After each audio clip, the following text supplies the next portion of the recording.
2, 1.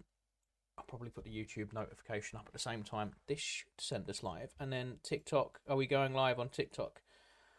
I forget. I have to push 2 buttons because TikTok refuses to let me stream on the same software. I have to have my TikTok is streaming through my other software. Lame. Yep. Right. Are we live on YouTube? Can they hear us over on YouTube? Right. Can you hear us on YouTube, guys? Are we good? Are we golden? I'm gonna switch screen. Can you hear us, guys? Can you hear us? Adorable doggo. Right.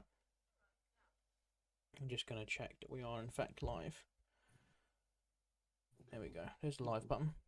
Excellent. Right. Groovy. I forget there's a delay because I have to wait for them to come through. Right, okay, everyone. Hello. I am here. I've literally, the reason we're late is because I was posting the announcement that we're going live because YouTube won't. Actually, YouTube's been getting better at doing it. But I'm here with Tripp and Chuck, and we are going to talk about what Twitter is talking about. For some, well, it's Twitter, to be fair. If they're moaning about something being fascist, if it's not Starship Troopers, a couple months ago it was Warhammer, which is probably more realistically fascist. But yeah, guys, would you like to introduce yourselves to the stream? Hi, I'm Chuck. If you've seen his videos, I've been here before. I write books, and I'm the requisite dumb American. Well, then I guess I'm Tripp. Oh, shit. My bad, I'm Tripp. Hey, that's Tripp. His name's on the books that he wrote. My name's Chuck. I voice act one of the characters in those books, Doc, and several others miscellaneously. And yeah, no, I've known Tripp for years. Yeah, and then for reference, before this, we all went and rewatched Starship Troopers, and Yeah. like I read the book. Chuck. I'm about halfway through it. See, I made the worst one here because I've never even read the book once. I did have Tripp was like, you should at least listen to the audiobook, and I was like, I want to go in blind because I want to be the Twitter's voice in this. And as I said to Tripp before we went live, yes, that's a CEX logo because it was 50p. They used to have 50p bins for DVDs because they went out of fashion. I'm the only old Gen Z that would buy them. But as I was watching this earlier, I said to both Tripp and Chuck before we went live, I couldn't find the fascism. I've tried. We'll get into it. What I actually think is portrayed. I know what the director was saying with everyone. Like everyone who's done to film school knows what the director was going for. Yeah, I can't play devil's advocate because I don't know how. Because I don't know where the fascism is in this.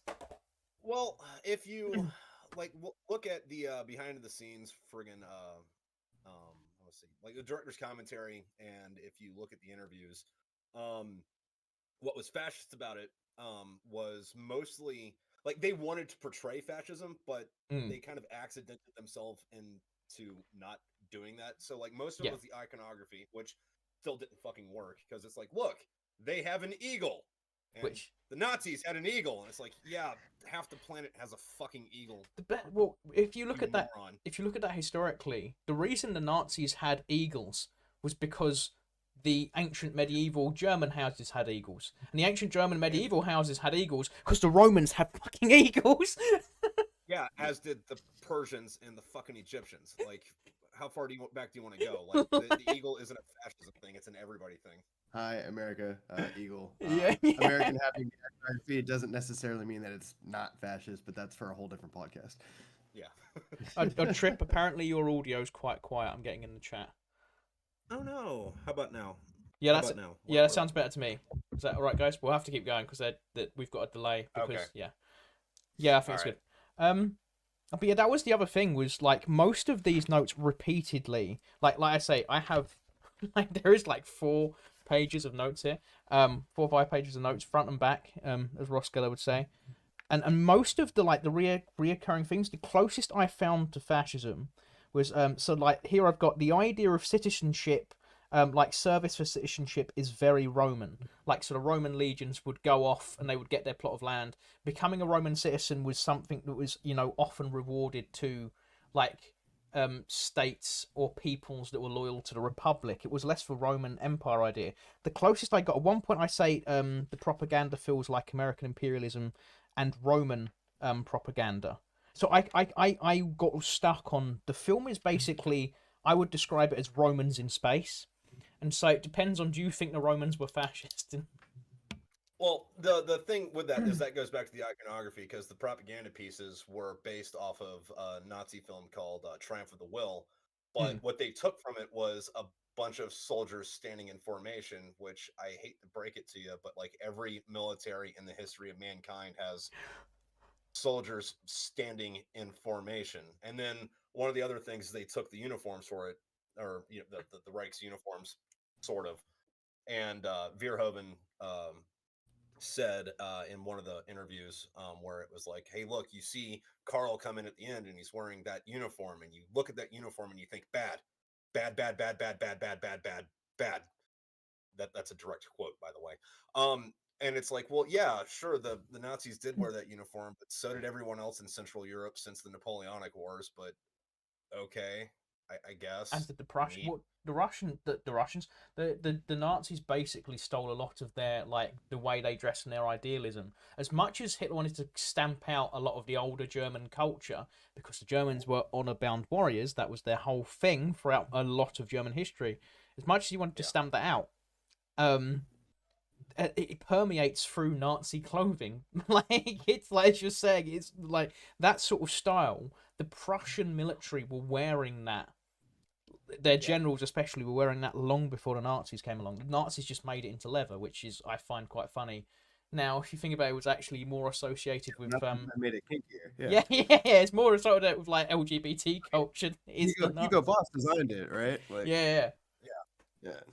Well, and then the other thing was like the German army still wears that uniform. Like to this day. Like you can just go Google German or Bundheiser service uniform. It's that. Okay. Mm.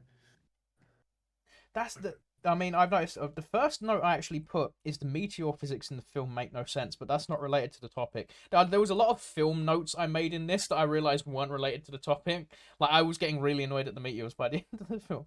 But yeah, Well, that part's out of order a little bit, because like if you watch it chronologically, Vice, how it's portrayed. What happens first is the Mormons say, "Hey, we want to go it's start this brilliant. I love outpost that. somewhere," The and space then the Mormons. government's like, "No, I mean we're going to advise against that, but the government doesn't have the right to actually tell you not to do anything," which is super fascist. So they go and do it anyway, and then the bugs kill them, and then the bugs sling the meteor, and then we go to war with the bugs. Also in the chat, Tepes says Tripp is wearing an eagle. That's kind of sus. It is. It is. And he also says the Swiss have a similar uniform, which entirely backs up your point and devalues what, like, I think what the entire chat is very quickly guessing is, we think the director doesn't know what kind of film he made. Yeah.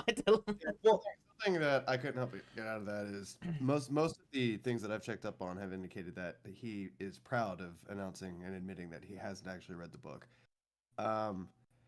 And when I did a bit of a like shallow dive research for this podcast, like I find a lot of people throughout the decades denouncing the book as fascist, but not really making anything other than surface level points about it, and the author himself, Hyland, defending it by making real examples that contradict them, and people saying, "Well, that doesn't go far enough." It's like, but you haven't read it, and the director like wanting to make a parody of this novel such that it's like are artistically bashing it for its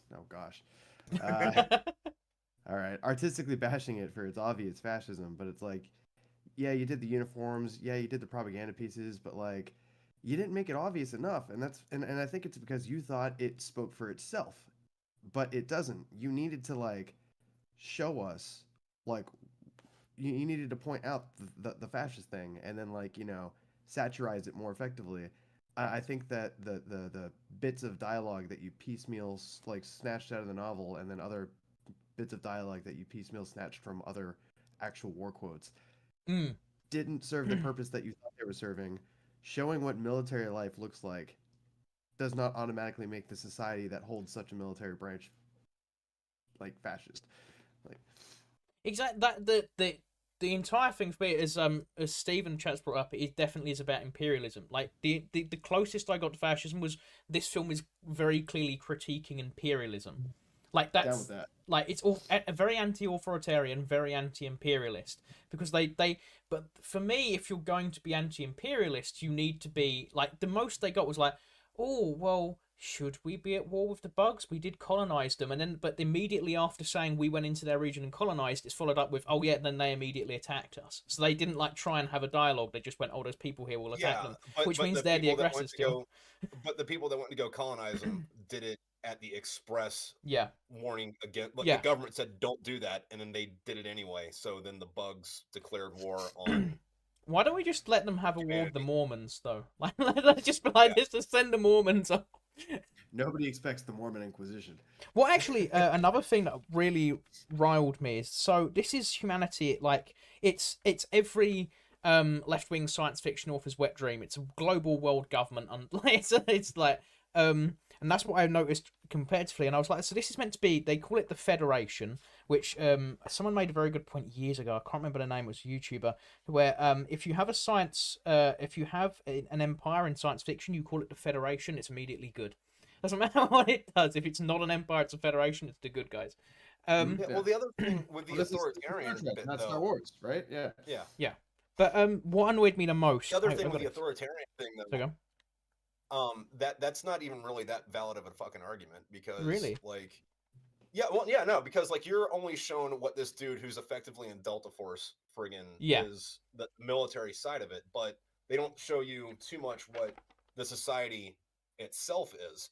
And the society itself, you're allowed to do whatever the hell you want, right? Yeah, he Like openly you're says allowed it. to, Like freedom of choice is your greatest freedom. yeah, like you're allowed to like own a business, like you're allowed to seek education, you're allowed to own land, you're allowed to like have freedom of movement. The only thing you can't really do is be part of the state unless you start being part of the state. See, I thought that I thought that was fair overall. Again, it's very similar to the Romans. A lot of people are gonna be like, "Oh, he's a Roman simp." Like, no, the Romans did have a very fair like citizenship. Like for the time, like you have to remember how evil the other like compared to us today. Like some of the that's why people praise the Persian Empire because they like were a little less slavery. Like um so But like, and they didn't address it in the book, or they didn't address it in the movie.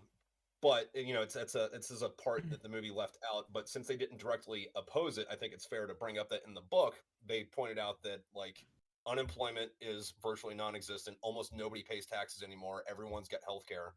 wait, Like low it's a taxes pretty based. I like egalitarian. this. Yeah, This Mm. so like basically, it's just El Salvador took over the entire planet. yeah, it's like the hardcore like authoritarian part of it that you see is Yeah, part of the military, and that's a but military thing, not a but government even thing. then, like the only thing I actually wrote down, I was like, actually seems a bit fash, was needing a license to have children. Like, which No. See, I'm gonna kick back on that because someone says that in the shower, but Johnny Rico's parents didn't. They weren't citizens, and they had him. I think the quote was, if I'm not mistaken, you just watched the movie, what, yesterday? this Yeah. morning, yeah, You said it's easier to get a license if you're a citizen, right? yeah. But So she's needing a license overall is a bit. I'm too libertarian for this. This is needing. yeah. My body, my choice, man. Like don't yeah, I agree. It's yeah, it's a weird aspect to say like, oh no, you need license because you can make an argument if you are really trying to sniff out the fashy things. Like, oh okay, well Yeah. how do you get a license? Is that something that we can base off of like eugenic traits? Are we like Yeah. programming human like like so unfortunately, I don't think the book or movie give us a whole lot of like qualifying details as for how these licenses are obtained or denied. But the simple fact that they exist is something that you could point to and say, well, maybe that's teetering on the edge of like. But the fact of the matter is, you don't have to be a citizen to get one, Yeah, that's and true. we don't know what the qualifications are one way or the other. We just don't know. So it's hard which to make an argument for or against in that regard, I think. which also leads me on to another point I noted was because I realized this very late on in the actually realized this just as they got blown up. His parents are very, very, very, very, very rich. Like if they were around today, I would consider them like part of the elite selection of society. You would be Oh, like, oh, like, in the book, but they're not. Rico gets a for his birthday. Yeah, Teenager. Yeah. Yeah, like, well, he also got like paid to get, or his dad also paid for him to get into Harvard because like his math score was like what, a 56 or a yeah. 57. Yeah. Rico's not the brightest ball, but he was going to go to Harvard. That's Which Yeah, just that was a done deal. which to me says that they live in a fairer society that's more free flowing, at least economically, than we do. yeah, Because if you're not a yeah, citizen and you can still get to that level of affluence, it's not very fashion. yeah. And political involvement was like looked down on, like both in the book and the movie. Like the only reason that the people in the movie are always like, yeah, you want to be a citizen is because like they're the diehards that are like in it to like be there, right? Yeah, If you're not in the I guess political system, like in the book, friggin' Rico's dad was like, listen, we haven't been involved in politics in like 200 years. Nobody in our family has been a shitbag and It's a ran proud for office. tradition. Don't Yeah, ruin it for our family. You're mm, gonna sully our name. Like, yeah, like it's seen as like this kind of like political theater and intrigue. Like you want to get involved in that kind of like like yeah. governmental slam drama. Like have fun. Don't take us with you. Like Because that was what I was. Because that was what at first I was looking at it. I was because I actually noted down the elites see the military as beneath them, but then as it went on, it was realizing that a lot of the film, there is a lot of stuff on the if you take it as surface levels, I could really very quickly see how you take it as fascism, but you have to see the film at a surface level for that. Which means that you have no critical thinking skills, absolutely. If that's because as the film goes on, you very quickly realize it's not that they see a military career as beneath them; they see the idea of citizenship as beneath them. yeah. And then Heinlein was talking about this in another body of work, but it was stating that like because like one of the arguments is that like you have to go be a frontline shock troop and die for your country to be a citizen, but Mm, in the lore, like 95% of people that are counted as citizens did some type of civil service, so they were like working at the fucking DMV or like being a clerk at a post office. yeah. So like if So like it, but again, it's so like like really, sorry, go on.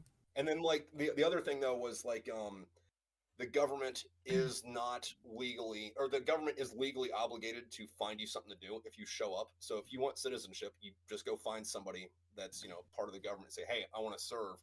And then if you're blind and in a wheelchair, they'll have you count hair on a caterpillar's back for 2 years, and that's how you get your Yeah, citizenship. I think one of the things that I want to kind of like disclaim or disclose in terms of like using the book to like further or bolster the conversation that we're having is like normally Yeah, when you're talking about a movie, it's like, well, the book doesn't matter. I agree with that because the movie is its own adaptation and therefore its own self-contained piece of art. mm, But I think one of the things that makes the book relevant and in this particular like conversation is that supposedly the movie was designed to um, as a form of protest and like work of art satirize and make fun of what was wrong with the book, like why the book was bad. But what we are kind of like positing happened here was that as a result maybe of the guy not having read the book so much along yeah. with a lot of other critics of the book, what you ended up doing was you made some things that on a very surface level, yes, if you're not really thinking about it, this equals fascism. Like, okay, sure, the uniforms. Okay, I mean, you have to have the license for having kids. Like that could end up being very like eugenicidal. Like like like conscription. Like military. Like we just want to eradicate the bugs because they're different. Imperialistic. Othering the bugs. Like interesting tactic. But like I think that we're allowed to bring the book under the table for this one because again, like the movie was designed to Critique the book. like yeah, and it's like okay, so like you didn't read the book. Maybe if you had, you wouldn't have felt the way you did about the movie that you made. And I don't know. I just think it's really funny when I see a movie like that. And I adore this movie. I grew up watching this movie. Like, and I didn't have the critical thinking skills to think this way about the movie when I saw it at the age of 10. I apologize. That's right. Um, But like you get older and you start looking at like what these things are doing. Um, and one thing that I kind of have to acknowledge to myself was like I think the director thought he was doing something truly artful and Mm. brilliant and genius here. And as much as I adore this movie, I just think it's actually not all that good. And it's not It's a only dumb not bum movie. yeah, Oh yeah, yeah, it's yeah. not only it's not only not that good at like being a blockbuster action movie, just look at the money it didn't make. Like Mm. it wasn't good at doing what it sought to do, which was undercutting and bashing on the book that it tried to do because after not having read it and making all the changes that you decided to make, like, okay, for some reason we're going to make the bugs not an intelligent alien warfaring species that have technological advancements and art on their own, like, it would Mm. have been a lot easier to make us look fascist if we were ridiculing the art, music, religious tastes and values of these bugs instead of them just being actual bugs. Yeah. Um, and like, so, like, with all the things you did decide to change, and then the things you didn't, like, what you ended up with was just this extremely entertaining, flashy, violent, shallow, like a movie that like it's kind of hard for you to actually satirize, parodize, or criticize anything with how not deep you dug. It's A- very. And Sorry, go I just think that with me having read half the book and you having read none on. of it, Yeah. we've probably thought more about the actual subject matter than the writing team did when they set out to make this blockbuster movie. I mean, it's probably a forerunner to modern Hollywood, actually. Now thinking about it, but then again, it's still better than 80% of modern films. Everyone, go watch Godzilla -1.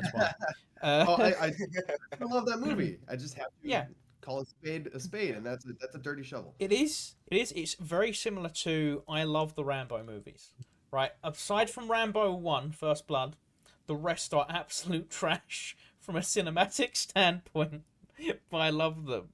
Um, the entire thing is like you say that there's no for if he had actually read the book he would have been able to critique the book. He's critiquing. It's very much like do you remember in the early 2010s or the mid 2010s when the edgy Reddit atheists would go on, they would post all these Bible quotes and they would be like, haha, we've got the Christians, haha, and then the Christians would become, that's wrong, that's wrong, that's wrong, that's wrong, that's wrong, that's wrong, that's wrong. It's the exact same thing. He's critiquing the idea of the book he's built in his head because one of his friends told him about it. Yeah. Yeah, I and then actually. Oh, go ahead. Go, Drip. yeah, no, and then I was gonna say like friggin' the movie was so far different than the fucking book that it might as well not even be have the same friggin' title because I think the original screenplay was called Bug Hunt at Outpost 7 or Bug Hunt at Outpost 9, and then like halfway through like the first draft somebody was like Starship Troopers is a cool name. Well, let's work that into it. That happens a lot more, especially with modern films, where they have the message they want to create in the film, and then they go, "If we put this name, we'll sell tickets." It's like they take the famous name and use it. It's literally how Netflix did The Witcher. Yeah. Are you trying to tell me that they were making a movie about killing bugs before they even decided to make it an adaptation? Yeah.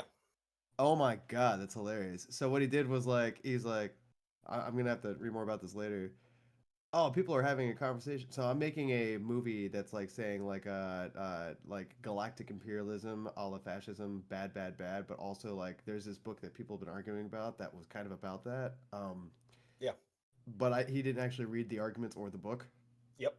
Okay, outstanding. Why are we having Yeah. this conversation? I don't know. But This- but the other thing though is like the bugs in the fucking book were fucking scary. Like, yeah, they Yeah. were big giant like pseudo arachnid type things, but they also had their own power armor. Also, history Yeah, daddy, yeah. since you didn't read the They were book, giant in the arachnids, book, but they can also do math about it. yeah, but like in the book, like the mobile infantry guys were all in Gundams. Yeah. And Gundam was actually a spinoff of Starship See, Troopers, the book. that was But sorry, go on. well, oh yeah, but the bugs also had them and spaceships and like nuclear weapons and like So- faster than light travel. So it's much more And, like, conventional war. Yeah, and like when they Yeah. dropped, This when isn't they a war destroyed between men and Buenos bugs. Aires This is a war between men and like and man bugs. bug-looking things. But yeah, they didn't like throw an asteroid at Buenos Aires. They fucking nuked it, and then Yeah, they did the same thing to Pluto and a bunch of other colonies and We've shit. got a few, or we've got actually got a lot of comments coming through. Actually, the comments are very, very in support of us, Right. which is what I was not expecting. I was expecting people to get mad at us. Clearly, I've brought in a very good audience. It's definitely about Imperialism. I thought the book was originally about interventionism. Hmm. Was one of the comments we've got. The book was about being in the military. Fair enough. Like all the other shit was like tertiary to it. It was like, hey, I want to write a story about guys and giant robots fighting bugs. Yeah. That's which actually sounds like a much better plot line than, hey guys, did you know fascism? Yes, we've seen it every single time. Star Wars already did this plot line better than you. It's like, Yeah, no, I mean, because like sure, there was all the to for lack of better term, fucking fascist, plot elements to it. Like, hey, this is what you got to do to be a citizen. Hey, this is what society's kind of like. But most of the book was, all right, so when you're in boot camp, this is what the drill instructors do to you. All right, we're gonna go to war and we're gonna be in the power suits, and this is all the stuff the fucking giant robots that we're in do. This is what the bugs look like. This is what this planet's like. All right, this guy got killed. I'm gonna go be an officer. Let me spend a third of the book telling you about officer candidate training. All right, Sergeant let's go Zim to is fucking a quick very death. thoughtful, philosophical character as well. Yeah, Like, yeah. in The a drill scene instructor's that the best got fucking guy in the book. in a scene that got like just brutalized, just totally worked over in the movie, where like you had Ace be like, I don't understand, like, why do we need to know how to use a knife in a nuke fight? All I gotta do is push a button, and he stabs him in the hand. Like, in the book, like, Zim gives him a really thoughtful answer. They talk about knives for a bit. They talk about like asymmetrical warfare. They talk about like, I'm not like, he's like, there are no dangerous weapons. There are only dangerous men, and that's what we're trying to teach you and turn you into, is somebody who, if you have one hand or one foot left, like, you can and still. and with regard to the nukes, it's like, but that's just the thing. In a real war, they're gonna have nukes and we're gonna have nukes. Like, when a knives gonna come into it, and then Zim has he's like, if you took a moral philosophy class in high school, then you already know the textbook answer to this, and maybe somebody like me shouldn't be allowed to answer this question because I am an implement of war. It's like, but war is not just about naked violence working over the enemy's naked violence. It's about controlled violence in order to get the enemy to do something, because annihilation or eradication isn't necessarily like the desired goal or suggestion. And I just love like the conversations that were being had and teased out in the book, with regard to strategy, like overall goals, the purpose of war. Like, it was so much more thoughtful than just like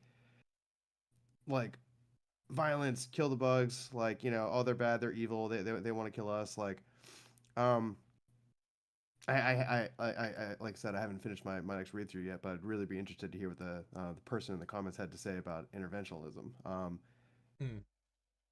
I see, this is a lot of that is going over my head where I haven't read the book. That's why I'm going. Yeah. This I totally understand. Well, how about this? How about this? Chuck, explain to him about the baby. The baby. There's a baby Gundam. Yeah. No, oh. During the conversation where Sergeant Zim was saying, like, you wouldn't want to like nuke somebody for XYZ reasons. I can't remember what the crime of the hypothetical baby was, but he's just like, if a baby did X thing wrong, you wouldn't want to chop its head off, would you? And the recruit was like, well, no. And he's just like, yeah. He's like, so spanking a baby with the blade of an axe is no more appropriate than using a nuke would be in certain asymmetrical warfare situations, right? He's like he's like the most raw form of violence you have isn't always going to be the answer, because you can't necessarily get somebody to do what you want by punishing them with something that is like far too outmatched against them. So like, yeah, like, I don't know, it's just more thoughtful than just like, That nuke a bug, you got a lot of dead bugs. I was Am I gonna right? say, But if you shoot a nuke down a bug hole, you do get a lot of dead bugs. That is true. because I was thinking, like, it was actually one of my biggest points that really bugged me. Pardon the pun. Was I was like, why is this futuristic military using Russian wave tactics when they could just dust the entire planet? Like that, and now you've given me the answer from the book. It makes so much more sense. They wouldn't do that. That's stupid. Whoever wrote this scene is the same people who wrote all the combat scenes in season 8 of Game of Thrones. Oh, Yeah, that, no, that, the the, when- combat tactics in the movie were absolute dog shit. Because Yeah. like No it's strategy. like, all right, everybody's shooting everything everywhere, and it's like, dude, in real life, you train 2 in the chest, 1 in the head. Like you're Yeah. not wasting a bunch of ammo. It's bang, bang, bang. That guy's dead. If you're fighting some other kind of weird bug, like sure, you might not know what its physiology is at the beginning of the fucking fight, but like at a certain point, you're not just going to be unloading lead into them. It's like, all right, that's where the brain is. Shoot it in the fucking brain. Next What? guy. Yeah. Which is what makes me laugh is you see the video with Carl where he shoots it in the brainstem and he shows you how to and he dispatches it in seconds. And so And then nobody does it. yeah, and so I'm sitting there in every fight saying like, how are the bugs not immediately getting like eviscerated by this very clear weak spot in between the two jaws, and then they have like every yeah. Yeah. What makes it even funnier is they immediately destroy the first 2 like plasma shooting bugs, and I was like, oh okay, so it's gonna be like an easy fight. So it just gets more and more agitating. Where I'm like, the bugs are winning because plot armor. Like it's literally that. And a whole lot of actual armor, I would say, like, because for some reason the best thing we can do when we have interstellar travel, I don't know what the movie is suggesting, what year this is taking place, but like the only weapons we have besides Yeah. mini like nukes are Yeah. straight up just like combustion projectile assault rifles. Like that's all we got. Are you kidding me? It's the whole thing is like such a mismatch. At least like with Star Wars, they say, oh, you need to recharge the plasma. In fact, actually, no. If you think about it, Fallout, which is set far earlier, the timeline diverges, has better ideas for how to handle plasma cannons than a movie set in the far future does. Yeah. Like most of the weapons you get in Fallout, the decent weapons, I never bother using them because I prefer, the actual sound of the regular rifles in Fallout. But the plasma cannons make more sense, and so you'd think if they have actual warp drives, it's probably easier to figure out how to use. But we have lasers now. like Yeah. the British government just Yeah. announced they have their own Death Star laser like a few months ago. So how have we not? I can't let the Brits have that. Yeah, yeah. No, it is quite funny that the Empire is a very heavily modelled, aside from the Nazis, on the British. Why everyone has British accent on the British Empire, and we've got the Death Star laser first. Like, Lucas knows things. Move over to Simpsons. Also, before we read on with more comments, I do want to bring up this very important point that I said to Tripp earlier. It's backwards, so you guys can't read it that well. Hang on, there it is. Yeah, we can. I can read it. But Fuck Carmen. I Carmen. see that. Yeah, in block caps. That is a repeated note, and she made me more and more angry as the film went on. I have a point about this now, and this is a 2-parter. Now, the first one is we don't like Carmen because she dumped Johnny, right? Mm-hmm. And it's like, yeah, in the scope of the film, it was a shitty thing to do, but like you're allowed to date whoever the fuck you want. Yeah. And B, the movie that shows us all these terrible fascists, none of the characters do one thing immoral. Yeah. They're all objectively good people. She does the a worst scummy thing, thing, the worst but thing it's not Carmen bad. does is dump her boyfriend from Jupiter. Like that's pretty reasonable. You both just graduated high school. Like That's very like Yeah, and canonically they're like, what, 19? It's like, oh my god, this 19-year-old girl who's on the other side of the fucking solar system or other side of the galaxy dumped her boyfriend that she's realistically never actually going to see again anyway. yeah, oh no, that makes me big mad. yeah. Like I Like love the crazy coincidences in this movie though, where like, Rico and Dizzy end up in the same platoon together, even though we know Dizzy was following Rico. And then Yeah. they end up getting the Lieutenant Rajak, who was their high school moral philosophy teacher, which is hilarious. And then later on, they end up getting dusted off by, Carmen Ibanez, and like and then they'll just Carl keep turns putting- up. And then Yeah, Carl Carl, turns up. suddenly, oh Carl, like whereas like in the book in the beginning, like there is some like ridiculous the hands of fate are guiding these people, like coincidence stuff that happens. Like I remember it from my first time reading the book like 13 years ago. But Tripp probably remembers it better than I do. Like Rico runs into his dad during this interstellar war. Like that's So crazy. they don't get like completely eviscerated. Okay, so in the book, Juanito Rico from Manila. Oh, he's not Joins He's the not book. Argentinian in the book. No, he's Filipino. in the book. Yeah, they whitewashed him for the movie. Wow, so the movie that's anti-fascism did some whitewashing. Okay. Yeah. Anyway, his mom. They claimed it was I forget exactly why. I think it's a business trip. But his mom goes to Buenos Aires for a business trip, and his dad was supposed to go with her, but got caught up doing something. But Buenos Aires gets friggin' smeared, and then his aunt writes him a letter and says, "Hey, Buenos Aires got knocked out. Your mom's dead." And I don't remember if she said something, but for one reason or another, he thinks his dad's dead. And then, like right before he goes to OCS, he runs into his dad coming onto the ship that he's coming off of, and they're both like, "Holy shit, you're alive!" Because they both thought each other were dead because of shit they'd read in the stuff. But like after Buenos Aires, his dad was like, "Yeah, listen, I'm not really doing this for citizenship. I'm doing this to get back at the bugs because they killed my wife." Because worth noting, his dad tries to talk him out of citizenship and federal service in the beginning, but he also makes the side note. He's like, granted, if there were a war on right now, and we were needed in order to like serve our people and the Federation, like I would be right with you. Sign up, like serve humanity, like do what needs to be done. But there's not, and the only reason to join federal service right now is to look smart in uniform, so you can stick a like pin on your jacket for the rest of your life in order to brag about it. Like, but then his dad does exactly what he described. And when we were at a war with an alien race, he joined right up, and he ends up meeting his son, who outranks him significantly, like when he's taking his place as corporal for a platoon. Yeah. That's such a that's an even better critique of authoritarianism, and I don't understand how this guy, the director, was so aggressively trying to critique all of this stuff when the critiques are already in the book.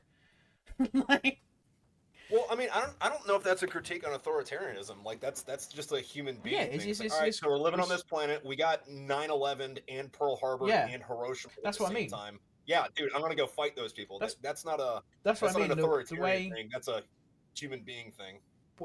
I'm coming at it from the Roman standpoint. So like the Roman standpoint would be if you join the Legion, you get all this stuff, right?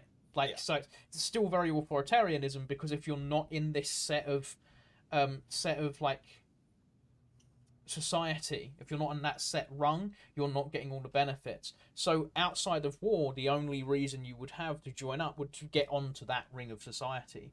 Whereas when you then need to come in defense, that's a much more, to me, that's a much more valid argument against that sort of. I think it's probably because I've spent the entire film viewing it as Romans in space that I've kind of got a warped idea slightly. But like to me, where he's like, if you're going in to get citizenship, you're being corralled sort of by the state. Whereas if you're going in to defend your fellow man, it's a different story. Does that make sense? Yeah, that's definitely his dad's take. And I always like to play the game when I'm reading a Highlander book, specifically like which character is the self-insert Highlander character. And in some books it's harder than others. And in this one, I kind of got the impression that it was his dad.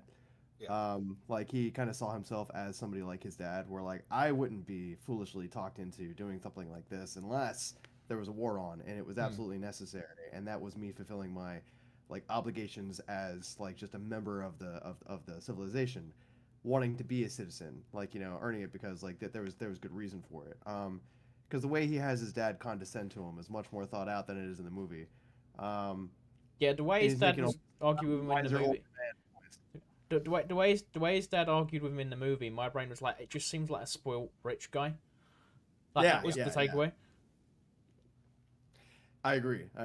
But I really like his arguments in the book were just really, he's like, listen, I understand exactly where this desire comes from. It makes sense at your age.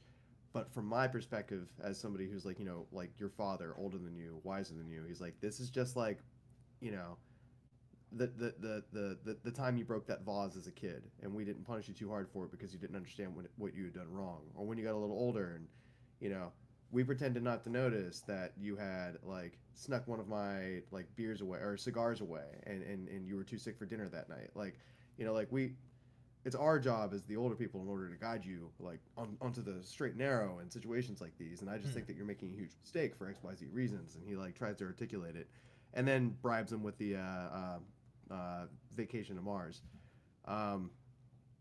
which I think worth noting. He wasn't taking him on a vacation to Mars. He was giving him a solo, all expenses paid vacation to Mars to go sow his wild seeds before going to college. So yeah, literally just like go have fun on another planet where no one's gonna have a clue what you did.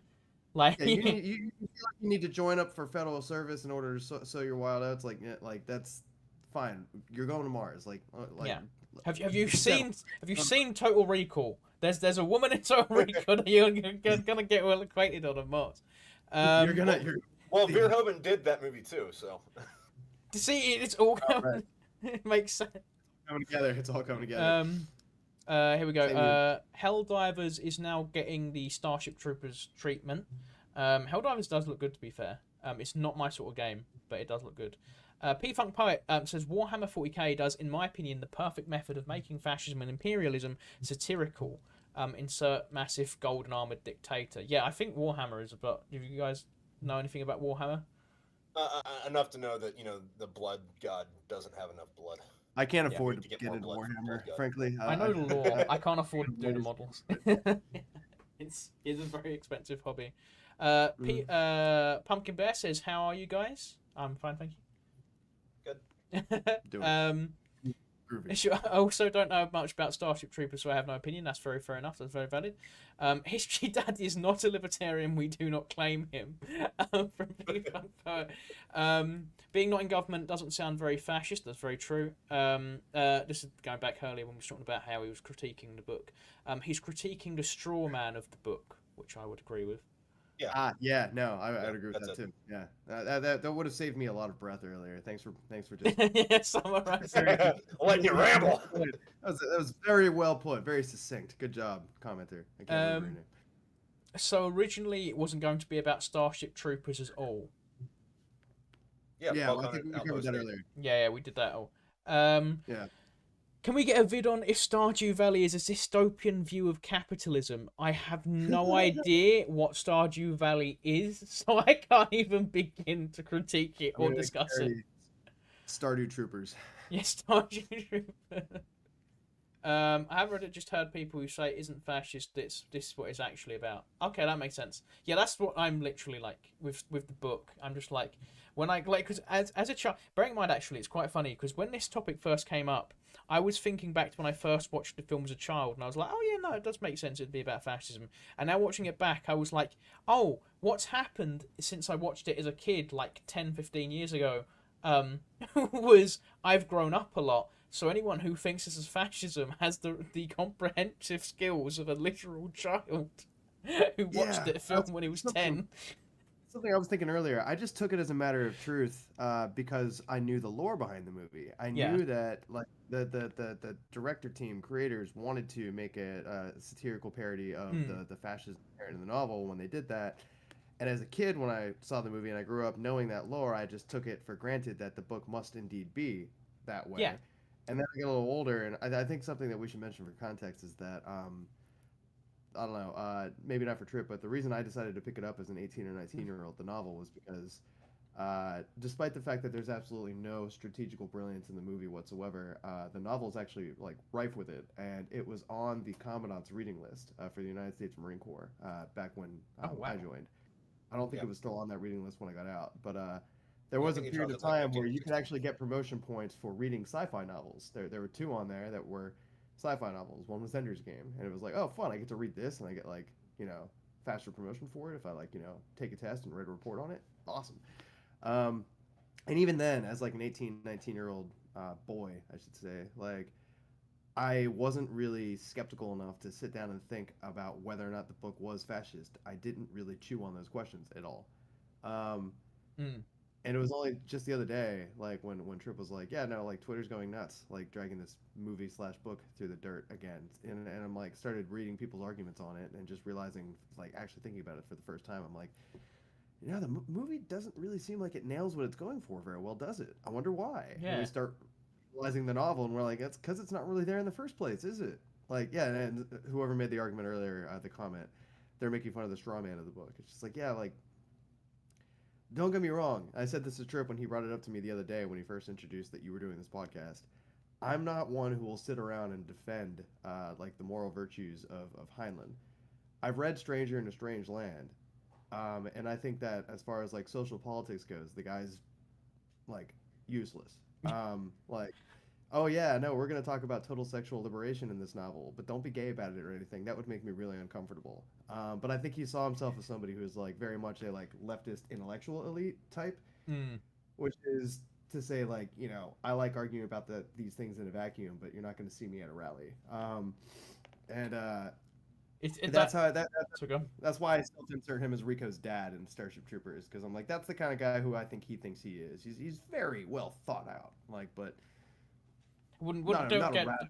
don't want to get myself involved with the plebeians, but like I have some Yeah. views that the plebeians should take on. Like, Yes. again, Roman. It all goes back to Rome. Here we go. Hang on. We've got a new few comments going in. Gaming stream and Stardew. Maybe I might play it. I tried gaming streams on here. YouTube doesn't like it if you veer away from your content too much. Sounds like the Empire from Star Wars. We actually brought up the Star Wars comparison earlier. Basically, it's nowhere near a Mass Effect ripoff. That I will disagree with you with vehemently. I don't know about a mass amount about Starship Troopers, but using wave tactics works if a human life is worth less than the cost of keeping them alive. That's why I called it Russian wave tactics, because that's how the Russians view their soldiers. It's also the exact same tactics the Chinese use. It's also really funny why when the Russians went into Ukraine, all the military analysts were like, they won't use Russian wave tactics, and they used Russian wave tactics. It's another ironic book. In the first chapter, it's a looking forward chapter, similar to in the movie where it starts out with the Battle of Clondatu, except it's a much better battle in the first chapter where they actually do very well. And one of the things that the drop sergeant is saying to them before they like drop them onto the planet as essentially hell jumpers is just like yeah, you can go ahead and buy it is what they call like getting killed. Like you can buy it, but like if you take your training and your munitions and your weapon and that fancy suit of armor you're wearing, you guys are all collectively worth about $1.5 million a piece. So you can go ahead and buy it, but you better not buy it with that suit of armor on. You better bring that back. Like it's like no, you guys are way too expensive to be buying it on missions like this. Like. Yeah. You're all worth so much to us. Don't buy it. Yeah, and the other thing too is like in the novel, like they weren't like just a massive fucking like human wave grunts. Like A, they were in their power suits. B, they were effectively fucking Delta Force, because like a lot of people like to look at it and think again that all these rules that are going into what Rico's going through must be for fucking society, but it's like that's not even the military that he's representing, and it's not even the army that he's representing. It's that like unit. Like there's a part when he's signing up for the fucking military and somebody tells him, oh yeah, the mobile infantry is the army. Everybody else is just pencil pushers or desk jockeys. And it's like if you don't know anything about the military, it's like, oh okay, so the mobile infantry is the only people in the army. But if it's like this much about the military, that dude's disparaging Delta Force guys. It made me laugh so much when actually put in it was another one of my literally there are so many of these notes that are Carmen is a cunt. Can't fuck Carmen. I really got annoyed at her by the end of it. And there's my favorite one is actually Carmen is a CUNT, and so is Xander. I got really into that. Watching it again the other night, like I don't think Xander's a bad dude. Like we don't like him because of his relationship with Rico. Yeah, because he's Jody. Like he ends up with Rico's girlfriend. Yeah, but like. If you didn't know Rico, you would not give a fuck about fucking Xander's actions. You'd be like, all right, yeah, that's just some dude doing a thing. Towards the end, I actually turned around that one of the last notes is he redeems.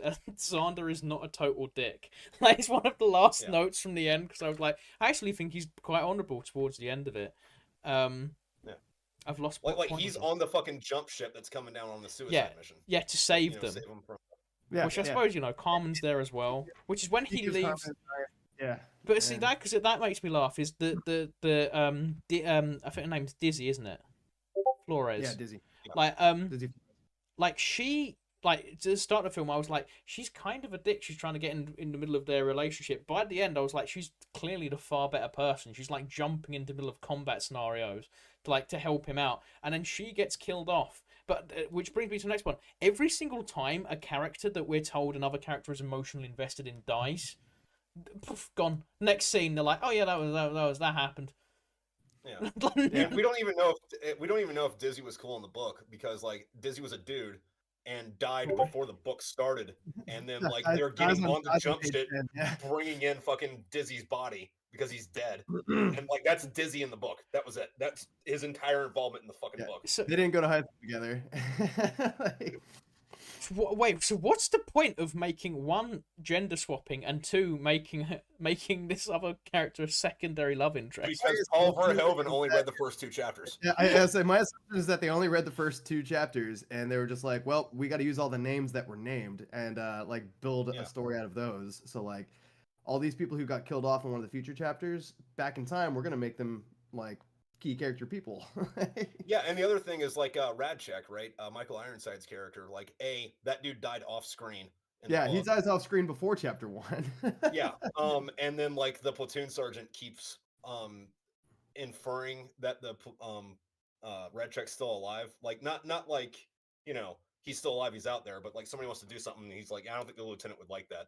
Kind of like in his Mm. memory, and they're like, okay, yeah, let's not Because do that. they're But still also, his roughnecks. Like is Yeah. the way they all feel. He was such a profoundly impactful like platoon commander that they're all like, this is still Rajek's platoon, even though he's dead now. yeah. Like But also, he wasn't the fucking school teacher in the book. It was a different guy. no, different characters, yeah.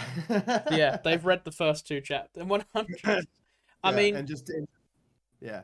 I did put Ranchek is based like purely for his like the speeches he was giving, and then obviously double based when he realizes that Johnny's about to get laid and he's like, no, we can leave in 20 minutes. We can leave it. We would delay the entire operation 20 minutes. It's for Ready you. to go. 10 minutes.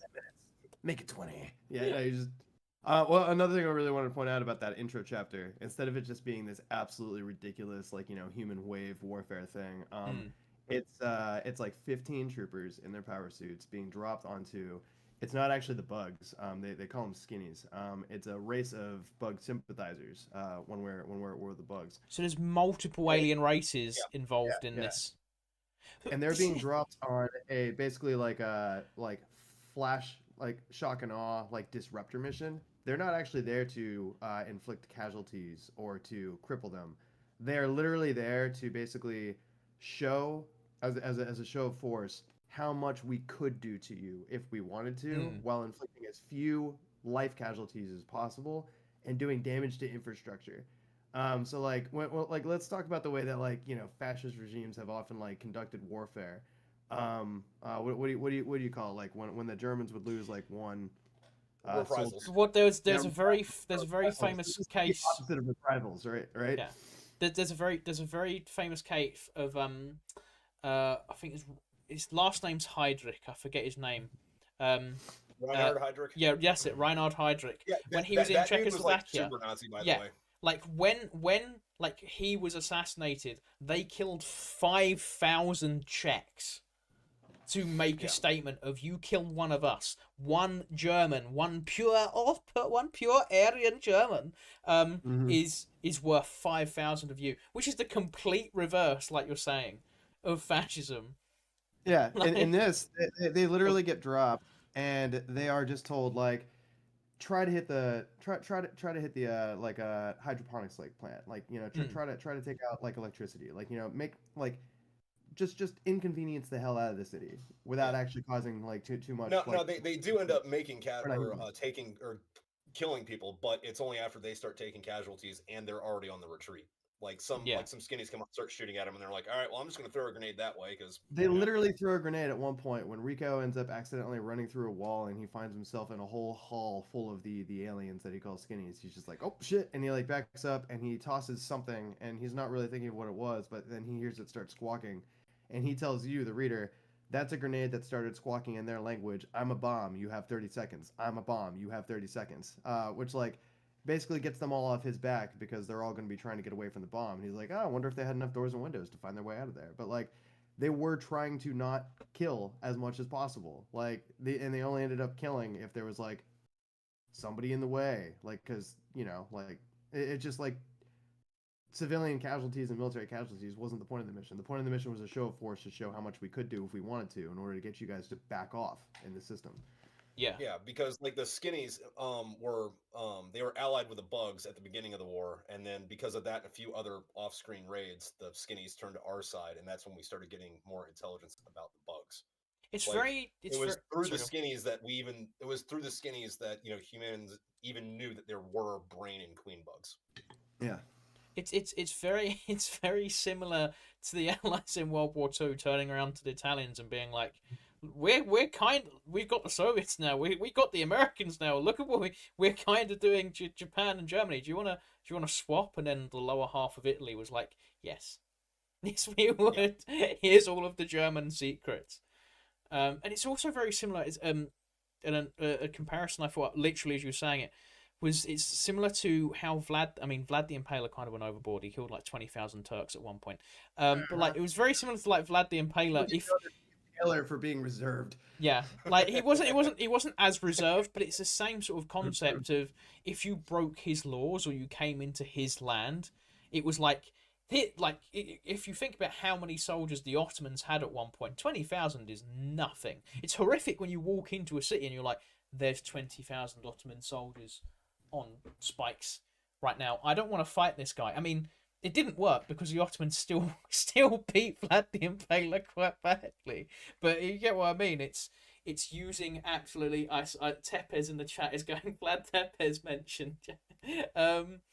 But yeah, it's that same sort of scenario of scaring you into submission, I think. Yeah. And one of the other things that happened, which was kind of interesting in the battles in the book, where at a certain point in the battle, like all the bugs would just kind of like turn off because they were psychically linked to the brain. And then once the bugs realized that they were losing the battle, they would kill the brain bugs so it wouldn't get captured. Because that would have all of their intelligence. Yeah. Because that's another thing where they was going on a lot about how the bugs have all of these different varieties of bugs because of millions of years of evolution. Then they started chucking the spores out into space, which didn't make sense to me. And obviously now I know they're a lot more intelligent in the books. It makes sense as to why that doesn't make sense. But from an evolutionary standpoint, it's quite clear that all of those bugs were different species. Yeah, it doesn't make sense how that how hive works. Yeah. But again, in the book, you know, they still had a similar caste system, except for like, if you were a warrior, the only thing you knew how to do was, you know, fucking kill people. But then you'd also have worker bugs, which they would use as diversions, and they were told not to shoot at fucking worker bugs because like they couldn't harm you. Like it was not in their brain to be able to do anything besides like do construction. So like there was this like whole scene where like 1,000 bugs comes out running towards them, and they're all freaking out, and they're like, "Wait a minute, no, those are worker bugs." And they're like, "Ah, shit. Okay, all right, don't waste your ammo on them." And they just like ran past them, and it turned out that there was an actual attack going somewhere else, and they just got caught up in the fucking diversion of it. That makes it. That again. That makes more sense from a biological standpoint as to how bugs would work. Because in an ant colony, the worker ants don't do anything but work. They're not going to go to. Well, it depends on the ant species. There's actually from the tip of South America to the tip of North America, there is currently an ant world war going on. It's very interesting. I don't know, like the scientists studying it are very like it was one of the first times we realized that war is actually not a human concept. It's very much multi-species. They literally just I think it was that Kurzgert channel or whatever, however it's pronounced, did a video on it, like the ant world war. There was another thing in the book too that like it doesn't get answered. It's just a observation that Rico makes, that he always thought it was weird that they never shot missiles at that the bugs never shot missiles at the troopers in power armor. They only used missiles for like ship to ship warfare. And he's like, I wonder why they do that. And then like they never go back to it, but it was kind of like, huh, that's neat for you to put in there, because that, you know, tells us that there is also big naval wars going on between humans and bugs. See, that was it. I've been trying to get to that point, and I forgot about earlier. You just reminded me. It makes really laugh that every single time I ask anyone who's got any military experience or whatever, they will make jokes about how any kind of air force is treated so eloquently compared to Navy and Army. And then the second we see her get on a starship, he's like going for all this grueling training and stuff. And then she's like, oh hey, yeah, no, here's the air conditioning, go and like fly the ship out the port. No training, like we haven't seen her do any training, she's got to fly the ship out, and I'm like, this is really funny to me because every single military person I've ever met makes a joke about the Air Force. I don't know why, it just really tickled me that it was like even in space they get it easier, which I wouldn't want. I did like the fact the film covers properly how your ship getting split up in space would actually function. Because like in Star Trek, and they're like, oh, we'll just put the shield up, fix the problem. No, if your ship gets split apart in space, everyone's dead immediately. Yeah, they had less than a minute to get off that thing. Yeah. Before it just fell to pieces, and like, yeah, I really like that scene as well. It's not very often you get like, oh, the ship's been compromised with a giant plasma bolt. Like, everyone's dying. Get the hell off this. You don't have the 15 minutes that you're going to have for your romantic bit where you both say you love each other. Like, you need to get on the boat. No, and even then, the emergency procedures. Yeah, What? yeah. I was gonna say, like, the emergency procedures that got put in place were to close off the cabinets that could preserve enough oxygen for you to get your fucking just long enough to maintain hull integrity, because the negative pressure on the outside is trying to make your ship explode now. Right? But that was still killing people. Yeah, the doors are killing people. Like, no, this is a bad fucking thing, dude. That's an order. I also liked how the Sky Marshal, the second he messes up, steps down. I was like, this is really not fascism. If he goes, oh yeah, no, it was me. No. That was very symbolic of after the Battle of Stalingrad, where Adolf Hitler took responsibility for it and stepped down and he stepped. You remember that historical battle where High Chancellor Adolf Hitler stepped down and he admitted that he was wrong for everything he had done. The man who was fueled by cocaine and meth at that point. Yeah. And a civilian diplomat was appointed above him. Like, yeah. But to go back to it though, like, if we take the argument at face value that the Federation is fascist, we got this clean, safe, egalitarian society where the government is held accountable to the nation. If that's fascism, like, why the fuck aren't we fighting for that? Yeah. I mean, there's also because a lot of people see fascism as a regression, but at the time when because Mussolini was the guy who came up with fascism, it wasn't Hitler. Hitler did Nazism. When Mussolini came out of it, he saw it as the natural progress, and a lot of socialists in the comments are going to get very upset with this. Mussolini saw it as the natural progress of socialism. Like, that was how he viewed fascism. Well, I mean, I think a lot of that is just kind of like like using like terminology to obfuscate mission objectives, because like, I mean, like Hitler, Nazism, they called it like, nationalist socialism, like, and co-opting the terminology of like the working class and the socialist class, and then saying this is definitely what we're doing for you guys, and then like being a fascist about it when the people put me in top and in charge of the people's interests. Like, that's pretty common, and I don't think that Mussolini was like clean in that regard either. Yeah, no, he definitely wasn't. What I mean was, he saw that as the progress of political science, like how we see democracy as from feudalism as progress.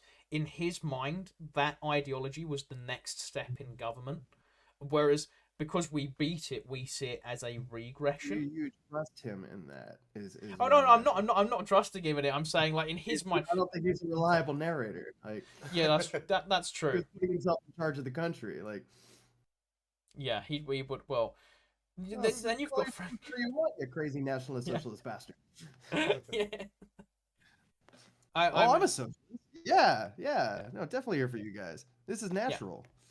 But that, I mean, there is a certain irony that a lot of the arguments that are used, bearing in mind by real governments, not the Federation's government, is that like all these policies are definitely here for who owns that shop? Yeah, draw a little star on that one. So yeah, we're here for you guys, and who's Goldstein, that he owns that shop. Excellent. Brilliant. Right, we've got the notes here. Like, that sort of argument is used by a scary number of arguments. Just look at Oda Nobunaga's government and how he treated the Buddhists.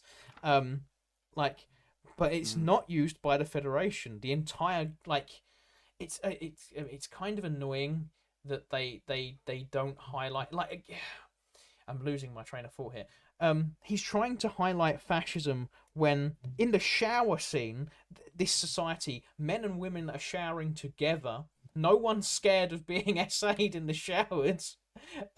It's a multiracial room. No one's racist.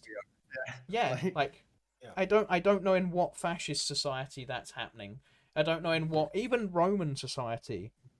Like literally, I'm going back to my original point. It's Romans in space. It's Romans in space.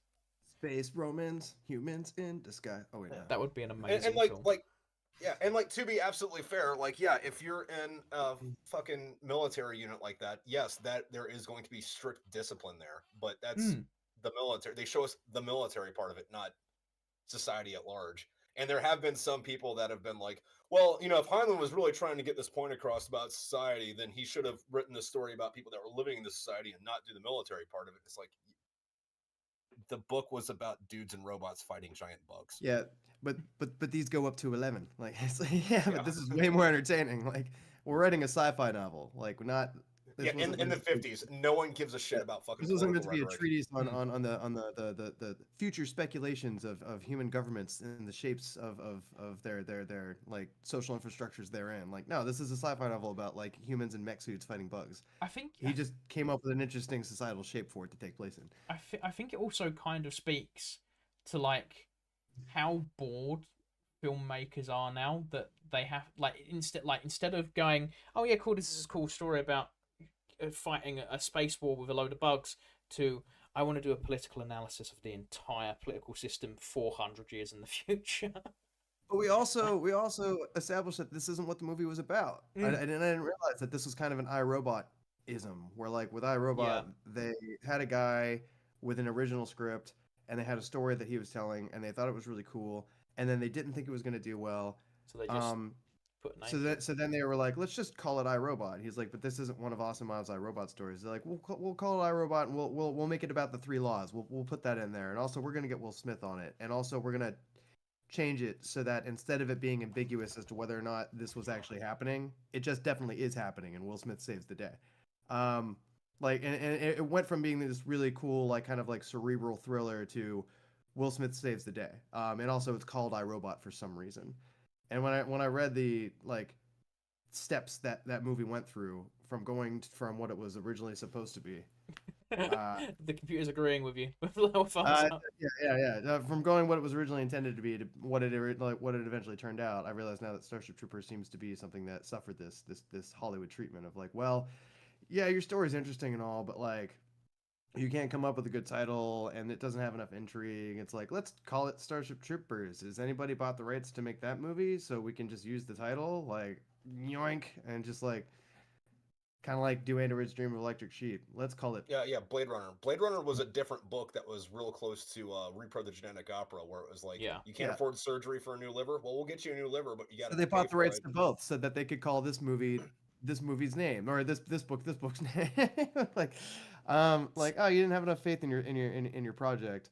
Now you're gonna say that you're like satirizing a book that you didn't even have in mind when you started making this movie. Like, I feel like I don't know. I feel less called to attack it now because I just don't think that anybody who made this actually cared half as much as Twitter does right now. I think that's about we're this entire podcast is us like making content off of Twitter getting mad. If you think of it. Yeah. I mean, like I said, like I brought up earlier, that a few months ago it was Warhammer they were getting mad at. But I think it's good to practice. Yeah. Trying to spot the fascism and tearing it down when you finally pull the mask off and the Scooby-Doo villain, you're like, it was fascism. Like, I would have gotten away with it too if it weren't for you meddling, like, Twitter sleuths. Like, we should be doing that. But I do think at the end of the day, once we conclude that this isn't really the fascist you were looking for, we should say the term fascist. This is the exact opposite. Fascist. Like, this is the exact opposite. It's a dumb war movie wearing a fascist mask, and you pull the mask off and you're like, oh, this is about. Oh, it was just a dumb war movie. Oh, like you just put the mask back on, just like, I hope you're okay. You can be fascist. All right, if that's gonna make people watch this, go for it, buddy. It's literally Rambo 3. It's like Rambo 3's like everyone's like, oh, it's propaganda, so you support the Mujahideen, and I'm like, it's very clearly just a dumb war movie. Bro flies a helicopter into it, or no, bro drives a tank into a helicopter. That's how he like that's the propaganda Hey, you're putting that forward. is Sun Tzu level military Like, structure. All right, like It's called the listen, art of war, not the science of war. All if right. the enemy has a helicopter and you have a tank, you should drive the tank into the helicopter. yeah, Like that was like team 10, all right? Like it's the whole time. That's the whole time the Russians just there like, you could fly up. You could fly up, but no, you're just going to drive into Stallone's. Was it the other way around? I can't remember. There was a tank and a helicopter exploding into each other. We're at how much longer have you guys got? We're at the hour long mark.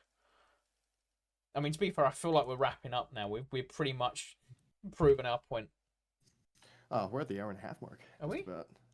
Yeah, I'm okay. Yeah. We Okay. started around. Yeah, 10 minutes. We started around.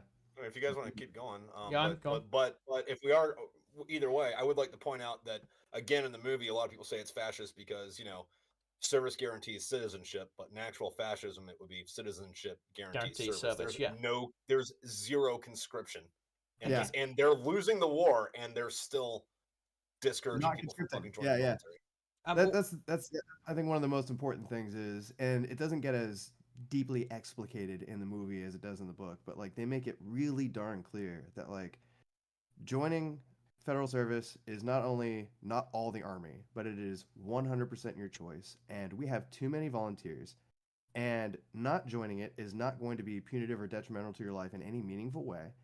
And like and like joining it like and this is something that Rico realizes when he's taking the oath. He's like, "Oh, I thought this was just 2 years and done, but I understand now that I'm taking the oath. Like, this is for life.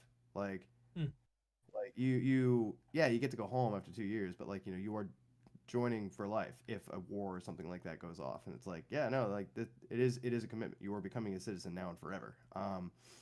Yeah, like one of the things that people bring up that's fascist about the book is that you can get called back into service afterwards once you've done your thing. But it's like, yeah, that dude, happened to several that's of my friends in the United yeah, States. that's a real life thing. Yeah. Yeah. I was gonna say, doesn't that happen now? Yeah, I mean it's a little different. But like in real life now, like say you join up for I think 4 years of active duty and then 8 years of inactive. So like after you do your 4 years, there's a window afterwards 8 years where total. 8 years total. yeah, if shit happens, like they can be like, hey, listen, you already have the training. Needs the fucking core. Yeah, it's I mean, as far as I remember, it was 8 years total. A lot of guys Yep. do 4 years active, then you're on automatic 4 years inactive. I did because your depth time counts. I did like 6 years active, and then I only had 2 years inactive when I was done, and then that goes away. But if you're still on inactive reserves when you get out, when you're done with active, like they can call you back for any reason and just be like, hey, we need more of you, and we don't have time to train more, and you're already trained. So like. Yeah. Back in Which with is a you. fucking Sorry. functional thing. Hope you were enjoying college. You can go back to that later. It's Yeah, fine. you can. Yeah. You can go The back. other thing, it was in the book, it was a lot more discouraged to fucking join in the first place. But one of the things they did was remember in the movie when he goes to sign up and there's that the desk guy, he's got like the one robot hand and he's missing all his other limbs. Yeah, I've actually got him as a note. Okay. He genuinely seems actually got man with missing limbs, seems proud and proud of military service and seems to miss this like being in the service. Okay, so the thing is about that was He's a much more again they complex didn't there was Yeah. more to that scene in the book and we're gonna go into that. So at the front desk, that guy, no legs, one like weird robot hand and no other hand, and he was signing people up and he would like actively berate you and try to make you to fucking leave to fuck off because we don't want you. You're not good enough to be here. Like you're a pussy. Don't He's join like, my fucking army. this is what Get out. happens. This is what Yeah. happens. Like Yeah. what? This is what happens. And but like after he tries like hell to discourage you, like he's the front desk horror show that basically tries to talk you out of it, and he's just like, you don't know what you're asking for. Like just get the heck out of here. And then when you finish signing up, they tell you, okay, now you're on 2 days leave, which is the last ditch effort of us telling you that you don't want this because if you don't come back from your 2 days leave after taking the oath and signing up, do you know what happens? They're like, what? They're like, not a damn thing. You'll be fine. We won't even go looking for you. We just put a stamp on your file that says that you're not allowed to come back. Like that's Yeah. it. Like, But and then it's like, But then Rico leaves and he runs into that dude again, and he's like a nice chipper dude, and he's got like his arms and his legs, and they've got like really good, like indistinguishable from the real thing prosthetics. And Yeah. Rico's like, what's going on with that? He's like, oh yeah, no, like we don't want you to join because it's a lot, and we know you're probably not going to make it, so we Yeah, I think actively he phrases discourage it you from as, joining. I don't have to wear my horror show like get up off the clock, and I don't. Um, and he's like, but you decided to stay in. Cool. What did you end up with? And that's when Rico says mobile infantry, and that's when he gives him the like, awesome. Mobile infantry is federal service. Like Yeah. that's the whole thing. And and that's when Rico like starts to like kind of do the song and dance of being mobile infantry. He immediately like co-ops the language. Of like we are the whole federal service, like we're the backbone of it. Everyone else is just pushing pencils so that we can do our jobs. Again, it goes back to what you said earlier. If he's clearly only read 2 chapters and gone, yeah, this makes sense. Yeah. Because I get what he's, from a film perspective. I get what he's trying to portray. He's trying to portray the blind patriotism.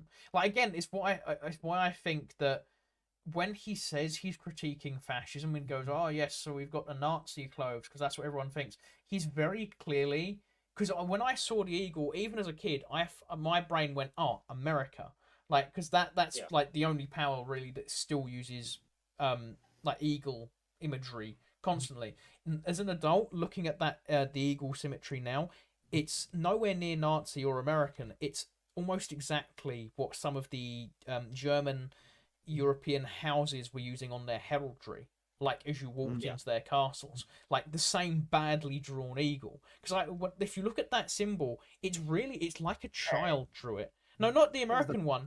That was the best art they could do back then. All right, I'm just kidding. Do you know American. how hard it was to make paint in the fucking 1600s, man? But the actual imagery that the Federation uses for this eagle, I was like, I could draw better in Microsoft Paint right now, and I don't understand how this is meant to be a fascist symbol. But it's like the entire thing. He's very clearly it wasn't like I never got as a kid the fascist symbolism. For me, he's very clearly trying to tackle this American imperialist idea. Like that's what he's trying. If you turn around, he was like, here's $50 million, make me a film about hyper America where all where they take over the entire world and start a war of bugs. That's the movie I would make. I was like, the 2 notes on this is like, A, in the book it wasn't hyper America, it was hyper Earth, like it was hyper human. And B, that's a lot of talk from a dude that grew up in the Netherlands in World War II. It's like, hey, do you know who like freed your country from the Nazis? Just wondering. Yeah, I mean, it wasn't the Netherlands. As a kid watching the movie, I didn't have any like real thoughts one way or the other to the contrary. But as an adult watching a movie, I'm just like, well, you might as well just be like making a movie about how like evil the United States Marine Corps is, because like that's where half the symbolism and language is coming from. A lot of the quotes that they use are just like co-opted quotes from like different Marine Corps colonels or generals or sergeants throughout time.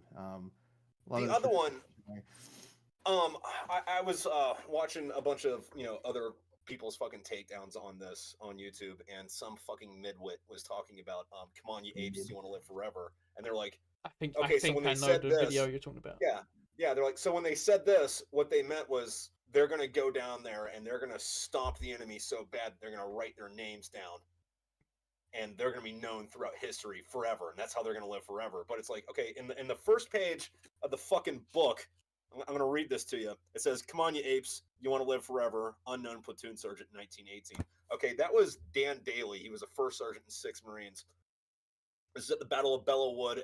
This is what stopped the Germans' fucking spring offensive in 1918 after they took all their troops that weren't fighting the Russians anymore. And like, hey, we're gonna go win the war now because we have 2 armies, and throw that into France. And then after years of stalemate, they took like 20 miles in a month or some shit. Like they were gonna fucking win until like America showed up, and then the Brits were like, all right, we should probably stop fucking around with this. And the French were like, well, the French actually fucked off. On the way in, the fucking French were like, hey, the Germans are slaughtering us. Get the fuck out of here.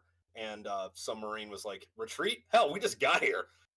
Anyway, they go in. They're going to this place called Belleau Wood, which isn't named Belleau Wood anymore. It's named the Wood of the Marine Brigade because the Marines kicked so much ass there that the French still commemorate it every fucking year. But anyway, at the beginning of the battle, fucking the Marines were getting fucking schwacked. Like it was like, okay, cool, so we're gonna lose.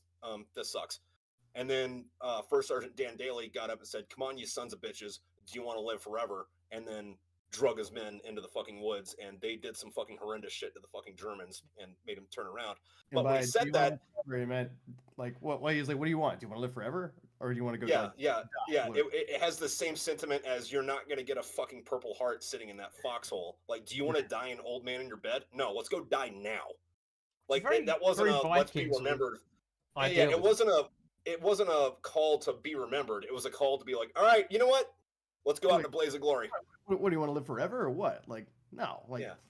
it's not gonna happen. Let's go. Yeah, we came over. We came over to do a job. Let's show these Europeans like what we're made of. Which is what I find funny is like when when the British and the Americans go to war, it's like one of the biggest events in Western history that's on every textbook. And then the second America and Britain teams up, the rest of the world goes shit. Like, Oh no! they can't be friends. We're screwed if they're friends. Oh no! It's like France was the main military power in Europe, and every time Prussia and Britain teams up, France just gets obliterated. Well, I mean, fucking the real elephant in the room that we're leaving out though is the fucking Canadians, because like, and here's something that like a lot of people don't know about, like say Something that Americans don't like talking about. This is a ignored lore for the Americans. Anyway, fucking so you know, like Dresden, right? You know, we bombed the shit out of it because there's a bunch of factories and stuff there, and the quickest way to win a war is to make it to where the enemy can't wage war anymore. So we bomb all these factories. We end up destroying most of the town too. But anyway, the Germans, the fucking factory workers were like, all right, well, we don't have the factory, but we can still make most of this stuff in our apartments, right? So the British show up and bomb the apartments. So the Germans don't have anywhere to live. So the Germans all go like make a refugee camp to like go live and work with, and the Canadians show up and bomb the fucking refugee camp. It's like, oh yeah. Don't get Canada involved unless like. I thought you were gonna go somewhere else in Canada. I thought he was gonna do the trench raids. Americans tried it with Canada. It's gone really, really poorly for us. Because a lot of British people go, "Oh yeah, we burned down the White House," and I'm like, "No. The Canadians burned down the White House." They were extremely zealous. Yeah. There's actually so between because Hitler was convinced that America and Britain were going to go to war, and there was a plan. I know the British had a plan called War Plan Red, and our plan was to let America take Canada. Was like, we'll surrender, and then we'll just do a naval Cold War. We'll just blitz their navy, and then we'll figure out where we're going to go from there. Because we know we can't defeat the American army, but we can at this point defeat the American navy. And the Canadians got hold of the British like headquarters plan and went.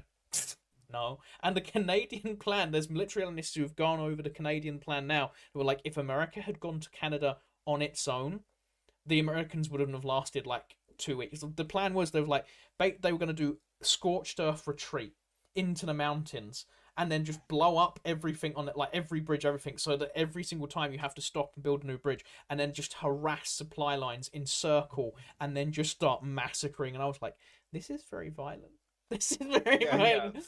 Like everyone talks about America being the fucking like empire, which sure, but like don't fuck with Canada. No. If you think about it, America's just there being like, it's okay, we'll hold them back, like so that the rest of the world is safe. We'll hold back Canada. Yeah. I mean, this is also the same nation that would convince the Germans that they were throwing over canned food to be nice. And then the Germans would get used to it, and so they'd start shouting for the canned food and catch it. And then one day you'd catch it, and it wouldn't be canned food in your hands. And then something like you wouldn't have hands. Oh, this isn't beef. This is a grenade. Oh fuck. They also used to. Hands are about to be beef. Yeah. And the hands are about. I mean, the Canadians were prevalent. I know we've gone off. There's not been a live stream I've done where I haven't gone off topic. The Canadians were prevalent, which I was about to say my favorite thing, and someone's probably going to clip that and make me sound really bad now. But one of my favorite things the Canadians did in World War One, which actually got to the point where the Germans were like, if you see a Canadian, you don't take them prisoner. Was they would were famous for trench raids to the point where normal trench raid is everyone's running and screaming and you go in and you take as much as you can quickly. The Canadians would go in, get the information they needed, go up to the beds of the Germans and then slit their throats in the sleep and then go away.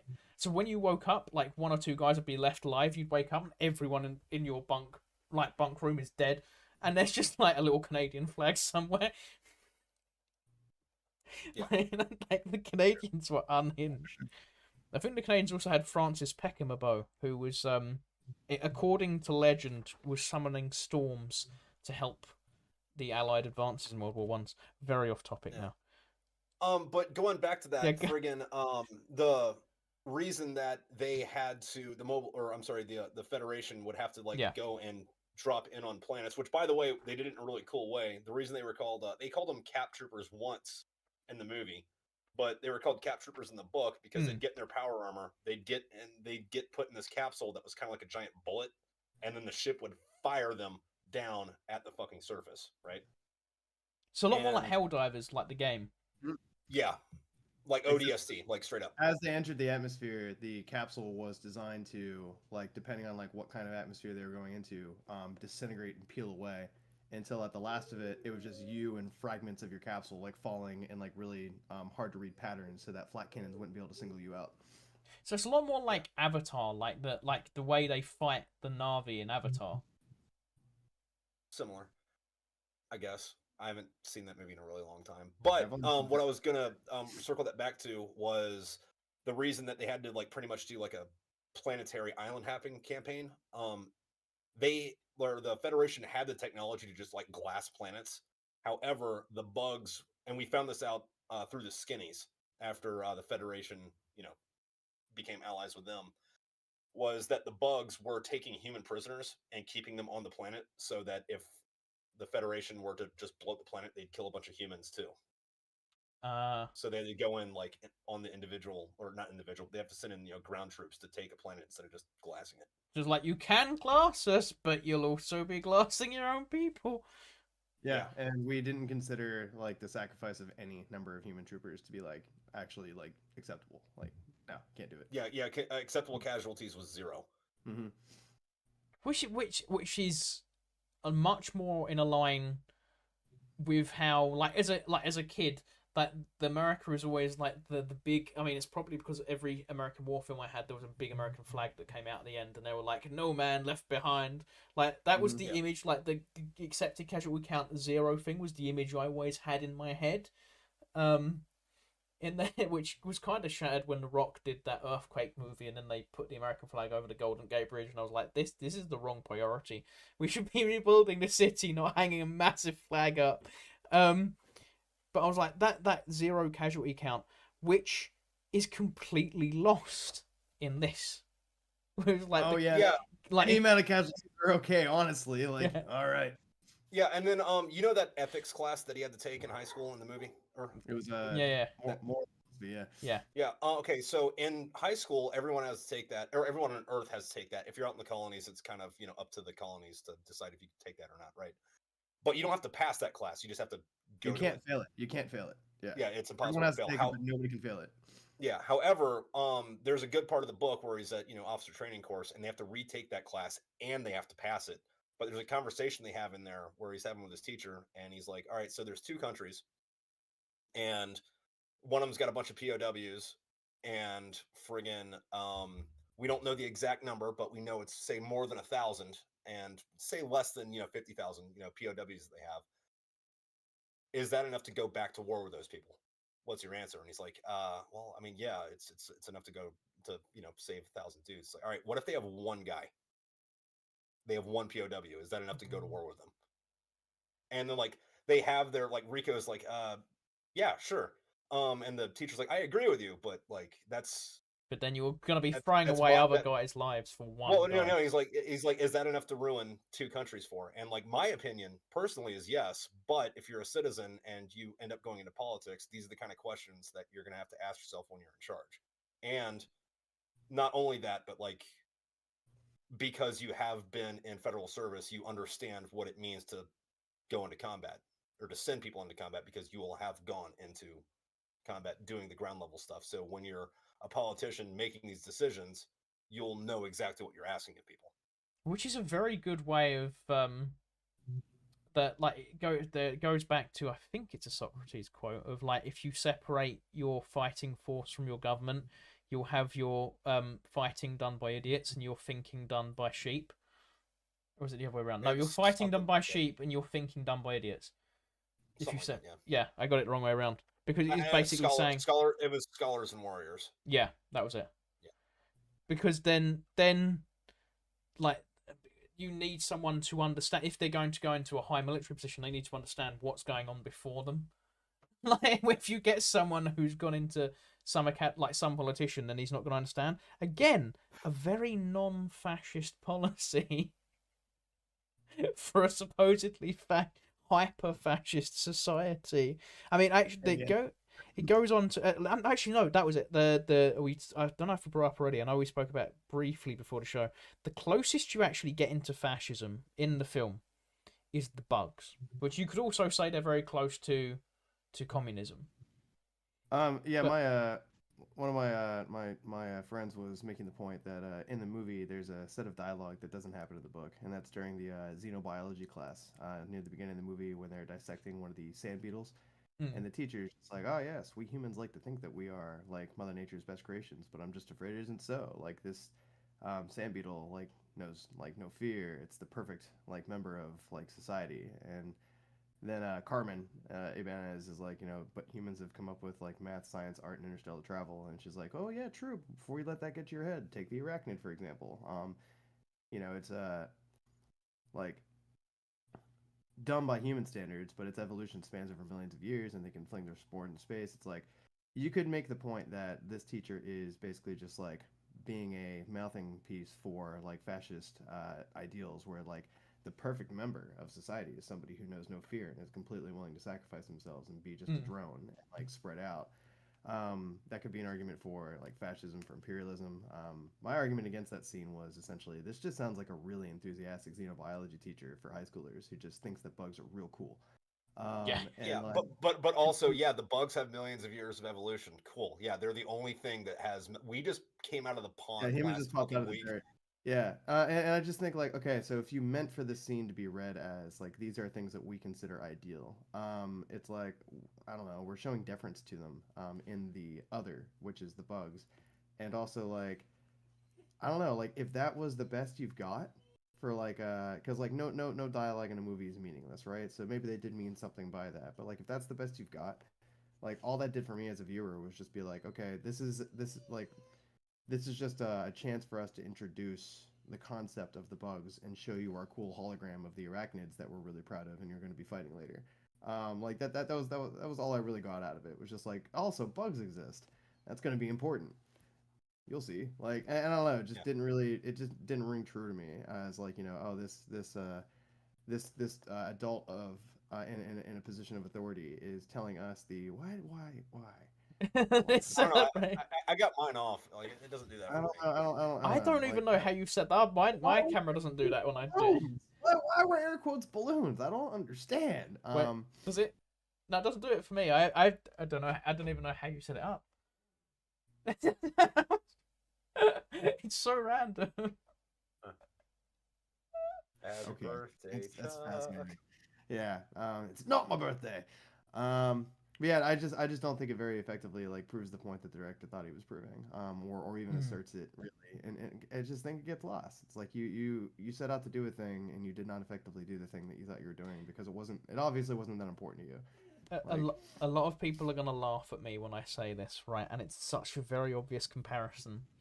Recently, my friends, a few of my friends who are quite feminist, got me to watch the Barbie movie, and they was like very proud of themselves, going, "Oh yeah, this is an amazing critique of like men and stuff." I'm like, "This is very clearly a critique of feminism. This film is horrifically portraying feminism. And I hope you know this."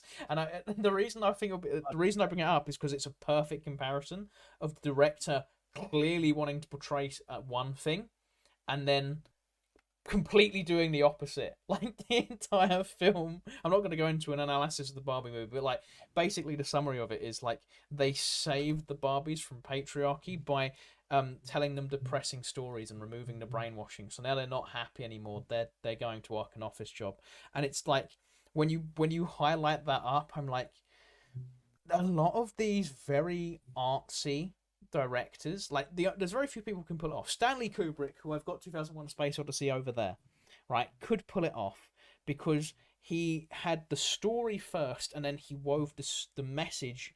Like every film has a message, but when your message overwrites the story, there's a good chance he'll either remove the story entirely or the message will be forgotten. Well, the other thing is like Verhoeven's always been terrible about that, right? Like, so he made RoboCop too, right? Have you guys seen RoboCop? Yes, someone brought up that RoboCop is the like a brilliant highlight. Well, of so like something. the one of the things of RoboCop was supposed to be, you know, kicking back against police brutality because RoboCop goes out and just shoots these criminals in the street, and it's Just like makes police look cool yeah, though. but he's shooting people that are in the murder or in the middle of committing murders and rapes. Yeah, Like yeah, he shoots a those rapist people, in the dick. He shoots a rapist in the dick, and I'm like, I meant and we're supposed to be mad about police brutality because he shot a rapist in the dick. Not very effectively making the point you sought to make, right? Yeah. It makes it sympathetic. I just want to say, before I forget, again, I talked to Tripp about this the other day. There's one sci-fi series that I think pulled some of its imagery from Starship Troopers, the movie, that I'm very deeply fond of. And you pointed out the eagle that's on Tripp's jacket. There's one eagle on mine as well. The UNSC and the Halo universe. I've not played Halo. I've not played Halo. I'm sorry. I'm not going to go too deep into it because it just, you know, like it's not what we're here to talk about, but like wonderful sci-fi franchise, wonderful games, like a lot of books, a lot of lore, but like the United Nations Space Corps is in charge of humanity. So it's a military dictatorship. Yeah, the military is in charge. Like the guy who's in charge of the military, he's not an admiral, he's a lord. He's Lord Hood.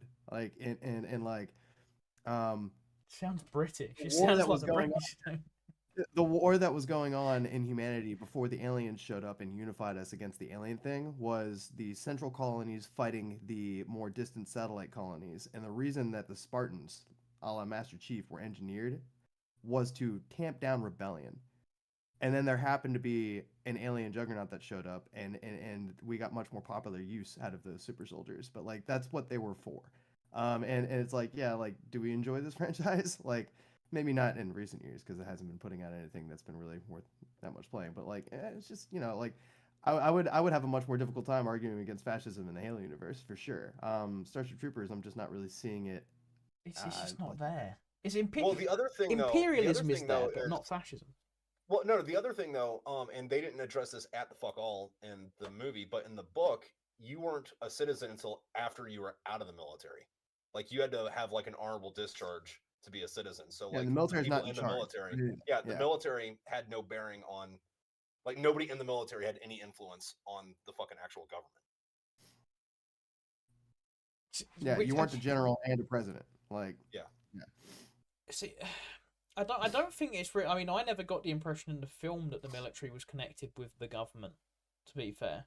No, I didn't either. I think they were trying to with that Sky Marshal thing. Yeah, but they didn't. Yeah, do it did he still have a uniform? Was he wearing a uniform? Yeah, they were in uniform. But like the way that like anybody that you know has more than 2 brain cells would read that would be, okay, no, this is like the Joint Chiefs of Staff. Okay. And the civilians are in charge of them. Yeah. I got a comment that says UNSC mid the Imperium tops.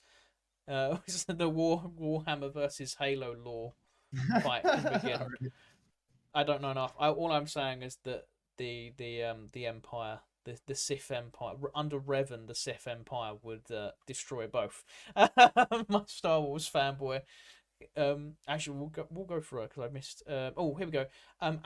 From Blake Knopf. I'm apologising if I've mispronounced your name. What's up, dude? Admiral Kimmel stepped down after Pearl Harbor, which highlights that the American government, at least at that point, was a lot less CIA led. Well, the CIA wasn't around yet. So. Yeah, it was OSI at that point. Afghan buddies. Yeah. What's up, dude? Here we go. Tepes says, "Oh, a story about mechs and aliens. We'll paint a small mustache on it." The best part is that Warhammer isn't really fascist either. It's just religious zealots. Oh, we got actually discussion in the comments. Only religious zealots after the heresy, when the emperor is still rocking about it was first flat imperialism. Then we've got some Yeah, and comments. like religious zealotry and like political zealotry are two completely fucking different things. So I mean, there is a good overlap in the Venn diagram of it, but they're not there's a sort of, yeah. synonymous. You can have theocratic fascism. Yeah, Te- Oh, yeah. like te- I'm saying, the Venn diagram has some overlap, but they're not Yeah. completely synonymous. Yeah. There's a lot of. I mean, you can have Islamic fascism. You can have. I mean, technically, a lot of people will argue that the Nazis were theocratic fascists because they were backed by the Pope. When in actuality, the Nazis were into some very heavy pagan rituals. When you're a history nerd, if you look at it, that's why there's a lot of fake stories out there of it's normally US Marines. I don't know, you guys got the really shit end of the stick going into Germany and being like, why do we find the fucked up stuff? Of like, apparently there's loads of stories on the internet that obviously most of them are probably fake, of like going into like German officers' houses and finding loads of occult stuff. Like, Well, I mean, those probably are fake because the Marines were all in the Pacific. There was very, very few in Europe, and the ones that were in Europe were all in the OSS. no, that just shows up my history knowledge for American history, and it does that. Yeah, most of the Marines were in the Pacific, fighting Japan. Yeah. So the two that were there were like, what should we say we saw in Germany to give it like? Well, there is a funny story about that. There was this guy, the inspiration for the Inglorious Bastards was a Marine, except for like he wasn't there with a unit. He his name was Pierre Ortiz. He was from France. He immigrated to the U.S. and then like when he turned 18, he joined the Marines, and then World War II broke out, and he's like, "Hey, commanding officer guy, I speak French and German, and I grew up in France. Can I go over to the army to fight them?" And they're like, "No, but we can put you in the OSS," which was like the pre-CIA. And he got dropped into France in like 1941, I think, and was doing harassment missions against the fucking Germans for like 3 or 4 years before fucking D-Day, like out of uniform, just like inglorious bastarding shit, like real life Hugo Stiglitz. That's pretty cool. That's very cool, to be fair. I don't know why it's brought up. My one of my favorite like World War II stories from the OSS was like the Japanese believed in specific like vampire being, so they were like putting like puncture wounds in dead bodies and then playing sounds in the forest and making the Japanese think that the vampire was after them, so that they would run away, and it worked multiple times. We did that for a while. In Vietnam, there was another instance like that, except for it worked too good, and it made the South Vietnamese people or the South Vietnamese army fuck off also. So it was like No, we're lying. It's just you get like 12 like U.S. Army, psyops dudes, and they're making this like Perhaps it's always a double-edged sword, right? yeah. yeah, and it's like, all right, we're gonna like make it look like there's vampires out in these woods, and it's gonna make the Viet Cong fuck off. Well, it made the Viet Cong fuck off, but it also made the South Vietnamese army fuck off too, because like you did too good of a job. Good job, guys. But also, I wanted to go back to the book, and this was related to that. Also, something I wanted to bring up that you had on your other podcast with somebody else. You were talking about John Paul Jones, and you kept calling his boat the Bonnie Richard. It's That was Bonhomme Richard. Bonhomme Richard. And that was and that because it's a French name. Oh. But there's always a U.S. ship named Bonhomme Richard. I actually wrote my first 2 books on the USS Bonhomme Richard with Chuck. He was there, and this is before it burnt down in port. Like, God bless her soul. But there is also a Bonhomme Richard in the book Starship Troopers. So there always has to be one in service. Yep. I thought it was bad luck to name a ship after another ship. If you're a country that doesn't fucking annihilate people when you fuck with their boats, maybe. Yeah. That's bad luck. It's worse luck to sink an American ship. I do. I've got so many sketches where I've rehashed it of just of Japan being like, yeah, we're everything really good. We attacked America. What did you do? Oh, we like sank some boats. The entirety of Germany goes, well, we did that last time. I mean, fucking like the Spanish did that, and there's not a Spanish Empire anymore. You're welcome, world. Well, Well, the Spanish might have done that. To be Yeah, fair. the Spanish might have done that, but you know what? It got pinned on them. So. That was a legend. Yeah. Yeah. They got the credit for it, whether they wanted it or not, and like probably would have preferred not to have. A bit like when the Great Fire of London happened, we blamed it on the Dutch. And then we just kicked the Dutch out. Pumpkin Bear says, fun fact: polar bears are one of the only animals that will hunt humans. With with that, Canadians live in and around them. Yep, that says everything you need to know about Canada. Actually, and Alaska as well, because Alaskans get some polar bears, I hear. Stephen Patrick says, I love entomology, study of insects, and I'd probably speak like that teacher, to be honest. Exactly, that highlights what we're saying. It's not really weird fascist symbolism. It's just really into the bugs, like xenobiology is really passionate about her subject matter. Like, and so if you meant for that to be a like for her to be kind of like a talking head for, like, fascist ideals or even imperialist ideals or even just, like, mindless servitor ideal, like it's the way it came off to me as a kid was just like, yeah, that nerdy science teacher really likes those bugs, like. It went over my head. Studying about, like if that's what you meant for it to be, it just wasn't effective. All of the commentary that you meant for this movie to convey just wasn't effective. I think it's worth saying at the end of the day, like when we're discussing whether the movie sufficiently broadcasts its fascist ideals, it's like, okay, well, if the director and the writer sat down and they said, this is what it's about and this is what we want to do, then obviously it is, at least in name, what he meant. Like, okay, so fine, the movie is fascist, like, because you say so. But when you put it in a vacuum and like just like analyze like the way these things are in terms of like social commentary from the late 90s and social commentary from the decades leading up to it, it just doesn't very effectively convey those things in a human like socioeconomic sense. It just didn't very effectively do the thing that it said it was. Yeah, you've got the uniforms, like yeah, you've got the propaganda, yeah, you've got the way people talk.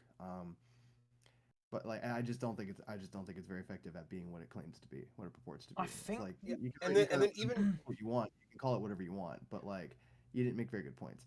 Yeah, but even going back to the white people talk thing, they didn't do a good job with that either, because like the fucking Sky Marshal, who was a tall, skinny white dude, gave up his position to a short, fat black chick. Yeah. Like, it doesn't work. Could you imagine if after the Battle of Stalingrad, these guys are racist. Yeah. They got a black chick leading them. They're white supremacists. Like, that's not how that works, man. You just imagine it.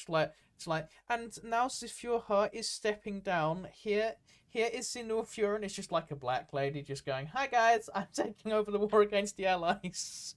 No, that and fucking like Watkins. The first thing she says is, to fight the bug, we must understand the bug. Like encouraging empathy and scientific research. Yeah. Like educate yourself. We're moving past like scorched earth and annihilation. It's like, no, we need to understand our enemy like better. Like, yeah. And then on that though, like, yeah, there's the propaganda in the film. It is over the top, sure, but like we're never given any reason to think that they're actually lying to us. Like, they have extreme media transparency. But you also have to think that like no one now, like even now, would ever be like, all right, so we're gonna go to this battle, we're gonna lose 100,000 people in the first hour, and we're just gonna like show it to you on TV. Yeah, we suck. Yeah, they literally showed them, like, they showed all of the footage of Johnny screaming as he's wounded and surrounded by dead bodies, like on national television. But you've also got to believe that a lot of the propaganda stuff they do for recruitment is no different to... I've watched hours and hours of World War II footage, and it's no different to what the British were putting out to recruit people, the Americans were putting out to recruit people. It's no different than what we're putting out now. Like, there's this really cool... There's a really badass fucking Royal Marines commercial out right now. Where he goes, it takes courage to go in the front door, and it takes brains to go... And then, yeah, but, like, it's got the guy with the AK-47, he's, like, pointing at the door, like, there's Marines outside, and then just, like, another Marine's face just materializes behind him with a fucking knife, and the commercial ends, and it's like... Yep. I want to go do that. But no, what people need to realize is there is actually, I got into it recently, looking at propaganda posters from across history and more recent history. We don't have propaganda posters, but we do. But a lot of them, don't survive anymore. But like, propaganda is very similar no matter what your political allegiance is. It's all very much the same. Of like, you want to mobilize your force as the good guys. And I think one of the problems the film has is the reason I find it so hard to see this entire society as evil is every soldier we meet. Like, even in Hacksaw Ridge, you have the guy who's a bit of a dick to, what's his name? Andy Garfield. I don't know what his character. Yeah, I know he's played by Andrew Garfield. I it forget. was. Someone in the chat will remember what his name is. I feel like I can think about that because like that dude's a fucking American hero. Yeah. He's like that person. He's like one. He's like a World War II hero. Bro didn't kill anyone. He just did medic stuff. I've lost my train of thought. Where was I going? That was it. In that film, you still have like the dickhead soldier, whereas in this film, there's no one that's really like I was angry with, apart from fucking Carmen. Yeah, but like again, we've already established. Yeah. Carmen did make a rational decision. Yeah, we just no, don't she like makes- her because we're on Johnny's side of the fucking Yeah, breakup. which is what I mean. But like, Which, by the way, was an extremely amicable breakup. Like, hey, Yeah. we're a million miles apart. We shouldn't be dating anymore. And then he's just like he sulks about it for a minute, and then like when he confronts fucking Xander about it on the fucking space station, like Xander says, "You want to make something of it?" And he goes, "No, we're it's Xander that actually picks the fight. and then he tries to fuck off. He tries to fucking leave, and then Xander's like, "Rank's not an issue." And then Johnny's like, "All right, well, I mean, if you're gonna start it like that." Desmond Doss was the Desmond Doss, yeah. I'm also going to go out on a limb and say that Xander was winning that fight at the end of it. Like, yeah. Xander was winning. Rico didn't do a very good job of like proving his point. Like, oh, mobile infantry is real hardcore. It's like no, Xander had him on the table, just driving him with his elbow over and over again. And when they finally pulled him apart, he just about got out of like the pile driver, and then that was when they put. I would have liked to have seen how that went on. Because I feel like Xander got most of like if he was judging it, he would win the boxing match. I think Xander got the humiliating hits in. Because I think Rico sucker punched him to start the fight. Yeah. Xander was like, "Yeah, no, rank's not an issue here," and then just bam, and then like he's losing at first, but then he like turns Rico into a table piece, and then just starts like explaining to his ribs what an elbow looks and feels like. And if you think about it as well, like Rico purely proves that he's the bad guy in the situation. Because Xander like goads him into it, but then he doesn't wait for Xander to look back at him. He's a full-on sucker punch. No, he just opens up with a sucker punch. Just like no, but going back to soldierly conduct though, in the book there were bug civilians, but there weren't in the movie. They were all fucking ground infantry, fucking warrior bugs. If you wanted to make this about fascism, shouldn't there be civilian bugs that the good guys mercilessly slaughter? Like, isn't that a part of that? See, I thought Shouldn't there be a part of that? I thought the brain bug was meant to represent that because it's all soft and squishy, and I was like, oh, that's meant to look more vulnerable. Like, you mean the vulnerable bloodsucker that's literally controlling the other fucking bugs? Yeah, but it was like to me, my brain because it undulates. My brain has always gone, oh, because it's squishy, it's more vulnerable. Ergo, you're meant to feel more sympathetic towards it. It's afraid. Yeah, it's afraid. It's so no shit, it's afraid. It just got fucking like its army slaughtered and captured by the enemy. Everyone's afraid there. And it had to spend time with Carmen. That's why it's afraid. Oh my god! I'm gonna drive this joke into the ground. Like no, and I saw a post being like somebody like arguing like. I don't know whose side is what on Twitter. Like I don't spend a lot of time on there, but some are just like, obviously this thing is evil. It inspires so much fear when you look at it. It's like, yeah, but the people who are like are arguing that like, like fashion is wrong. It's like, no, we could come to be empathetic and understanding with a bug, even if it looked really gross, if we understand that it's an intelligent form of life. It's like, yes, but that's not really the argument that's being had here. The argument is like these things started a war and we had to like find a way to like contend with the intelligence that is driving the other side of this war. This isn't about whether or not we can empathize or like be friends with an other intelligent form of life, even if it looks kind of ghastly to us. Like that's not the conversation that is being had in this movie. That thing is military intelligence, so we needed to capture it and understand it. Like, I get what you're saying, but I'm just saying that I feel like the director wanted us to sympathize with the brain bug a lot. The brain, I mean, which is why it killed Xander, because obviously we have to hate Xander, which, again, we don't like him because of his relationship with Rico, but Xander's not a bad dude. Yeah. No, overall, he's actually fairly chill. I'm not a high schooler. I'm capable of looking at both Xander and Carmen as not bad people. Like, Oh no, I know I'm driving the Carmen thing into the ground, but I'm understanding. The movie does try really hard for you to be like, man, sucks. But like at the end of the day, like Tripp said at the beginning of this, it's just like her worst offense was breaking up with Rico, and Rico is our viewpoint for this movie, so we're on Rico's side of the breakup. Like, but again, Rico sucker punched Xander. Like, and like... Carmen was flirting with him at the football game. Like, I mean, yeah, that's the only one. But if you think about it, like Dizzy is actively trying to split them up the entire film, and then like midway through the film, we're meant to we love Dizzy, right? Like like Ranchek's like, oh, don't drop a good thing. Like we're then meant to immediately go, oh yeah, no, Dizzy's good for him. He should be with Dizzy. She's a good person. She's the Xander's counterpart. Yeah, like. Like she's, and I do find it funny that the film ends with both Xander and Dizzy dead. I'm like, oh okay, so they set it up so that he's gonna get back with Carmen, because he's literally like arm in arm with Carmen, who's now who was distraught for all of 4 seconds that Xander got his brain sucked out in front of her, and then she's fine again. He's also not bleeding to death after having a giant spine from a bug. No, in real life that kills you. Yeah, like but the other thing though is like, Rico and fucking Carmen don't get back together. They could go through that breakup and then still be friends afterwards. Like, these are very, like, I'm sure, like, they're supposed to be canonically, like, 19 or 20 years old, but, like, find me a 19 or 20-year-old in real life that'd be like, oh, no, it's cool. Like, I know you dumped me and all, and then, you know, all this shit happened, but we can just be friends now. It's cool. Like, find me one. Like, it's few and far between. Also, Carl openly admits to sending Johnny onto a suicide mission, and then after calling him out on it briefly, Johnny's like, okay, we're friends again, cool. Oh wait, it was you that told me that Carmen was still alive, even though it's proven that I couldn't do the psychics earlier. Yeah, that's another thing that gets pointed out a lot, or has been on Twitter. It's like, oh, see, like Carl's obviously this bad guy because he's willing to go sacrifice human lives to, you know, figure out what's going to happen. He's necessary. What needs to happen in this war, and it's like, yeah, bro, that's not a fascism thing. That's a reality of warfare thing. It's like, a military thing. That's something people do in real life. That's and not also a fascist thing. The cost of human life in the movie that they're willing to accept for a little bit of intel is absolutely not like the way that any military I've ever really looked into as being successful like functions. Like, you don't sacrifice an entire company in order to find out if the bugs on that planet have intel, because that was the whole point of that mission, was like, and that's like, it's just the military strategy writing in the movie is just not good. Like, you don't sacrifice an entire company's worth of resources to see if the bugs on that planet are strategizing. It'd be a lot easier to find that out than sacrificing an entire company. Like, it's ridiculous. How many people made it off of that mission? Like a dozen? Yeah, that's what he says.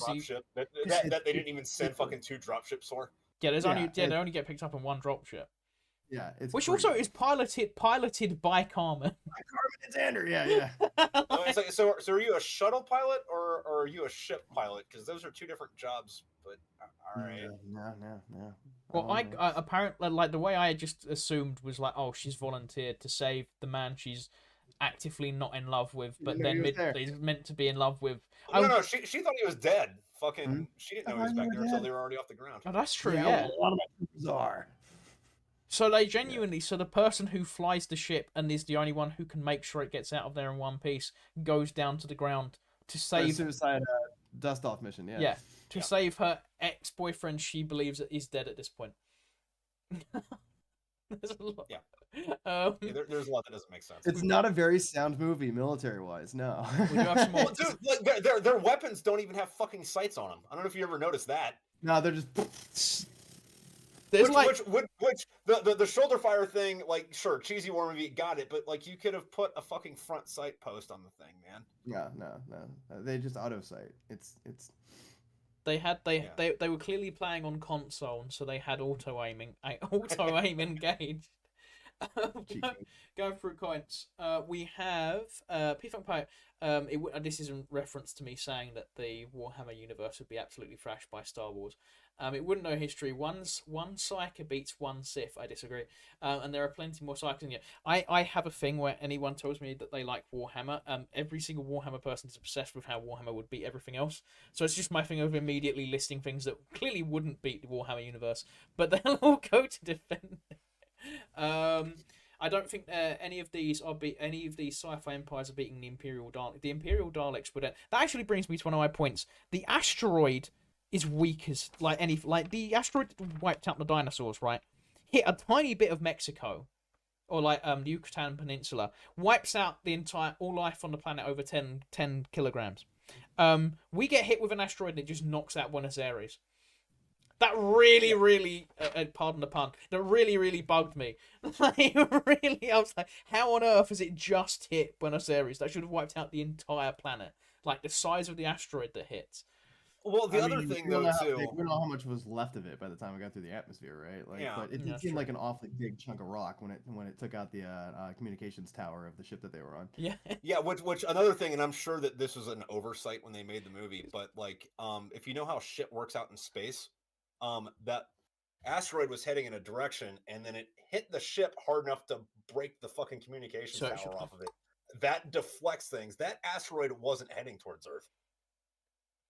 Which means Carmen indirectly killed Rico's parents. Carmen is literally the Pulse goes back to fucking Carmen. All right, now you have my permission to hate Carmen. Yeah. Because it was she changed the ship. Yeah, she changed the fucking flight. Yeah, path. she changed I would have coordinates, loved. I would have So the loved. ship wasn't supposed to be there at all. I would have loved just one scene where like Carmen and Rico are talking. She's like, "Yeah, no, we like got smacked by this asteroid, but luckily we bounced into it and it like went off course." And then Rico just goes into a blind rage and just like, "You quite literally killed my parents." Which actually then puts on to something else. Did Carmen accidentally start the water bugs because she was busy flirting with Xander?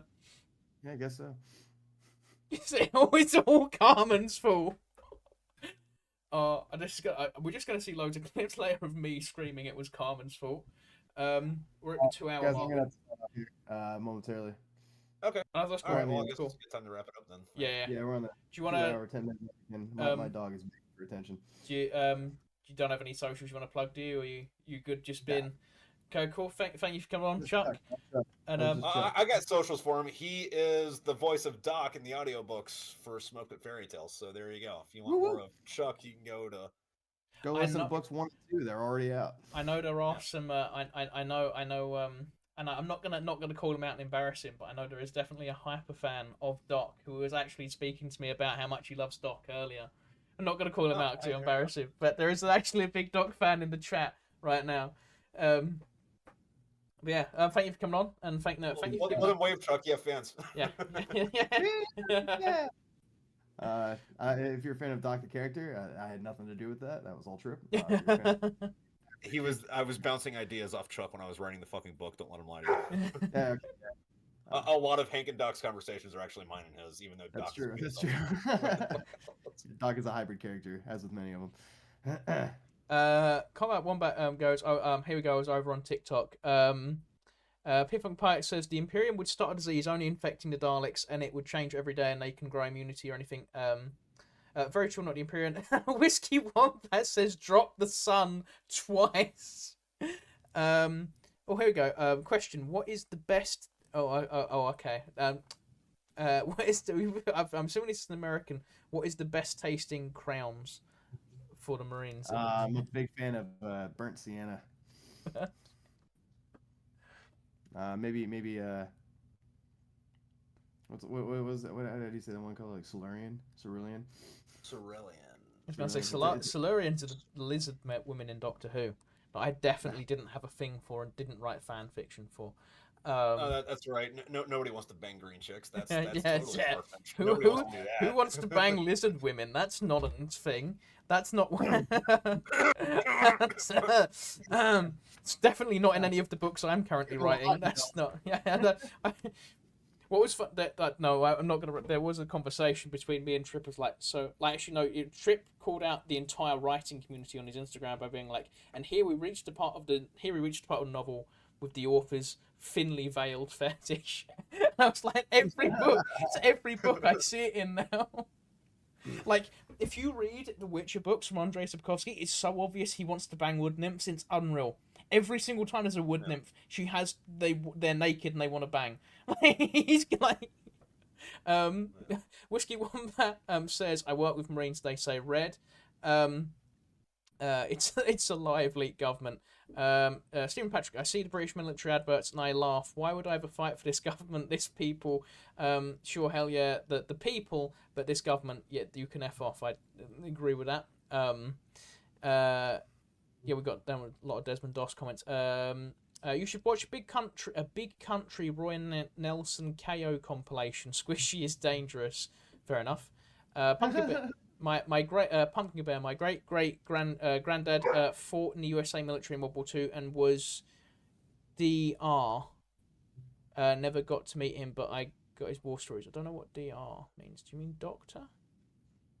What does DR mean? Do you guys know? I don't know. I'm assuming it was a doctor or something. Just copied Star Wars and put aiming in the headgear. Yeah, that's very true. One Psych would pop his brains out and pour it in the ears. And that's more Warhammer stuff. Psychers wipe out the Sith, but Daleks wouldn't struggle. Daleks would solo most universes. The only reason the Daleks continually lose to the Doctor is plot armor. The Carmen butterfly effect. Carmen cucked a bug general out and started the war by herself.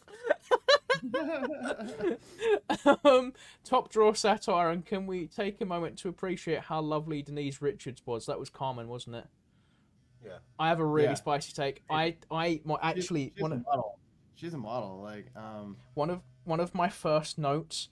Aside from, I actually thought Diz was more attractive. My first note was every woman at the start of this film is like the American Dream girl, but is kind of mid. Not enough goth women. This was one of my first notes.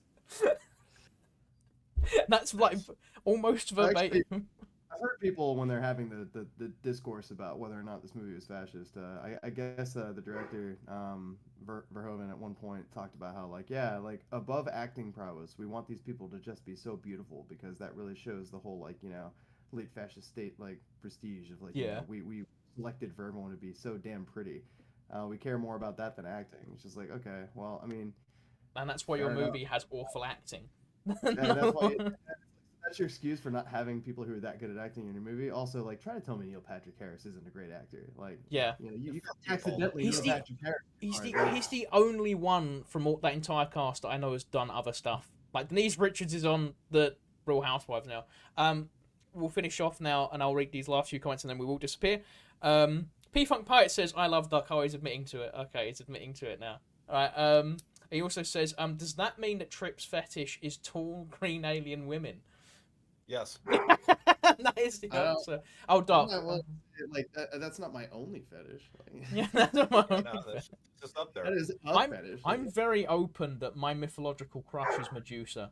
Pumpkin Bear says Doc, so it was Doctor. Okay. Also, by the way, I just found out that there is a leopard in relation to the saber-toothed tiger. Very cool. Thank you guys for coming on. Tripp, do you want to very quickly put I know you've got a big announcement for March that you've already announced on Instagram. Oh, yeah. The last Smoke Pit Fairy Tales book comes out Friday. And that's cool. So go read the Smoke Pit Fairy Tales books.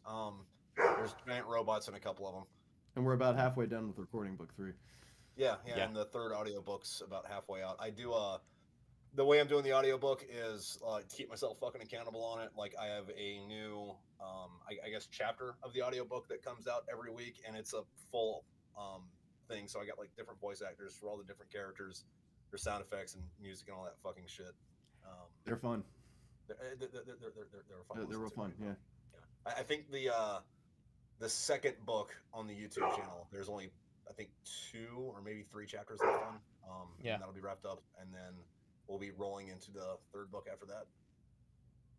Cool. Well, thank you guys for coming on. Thank you everyone. Sorry to the TikTok chat. You went by a bit quick, and I sort of missed you. Actually, there's not many. We've not really missed many on TikTok. There's actually on TikTok. There's been more people in support of it being fascist. But yeah, thank you guys for coming on ever so much.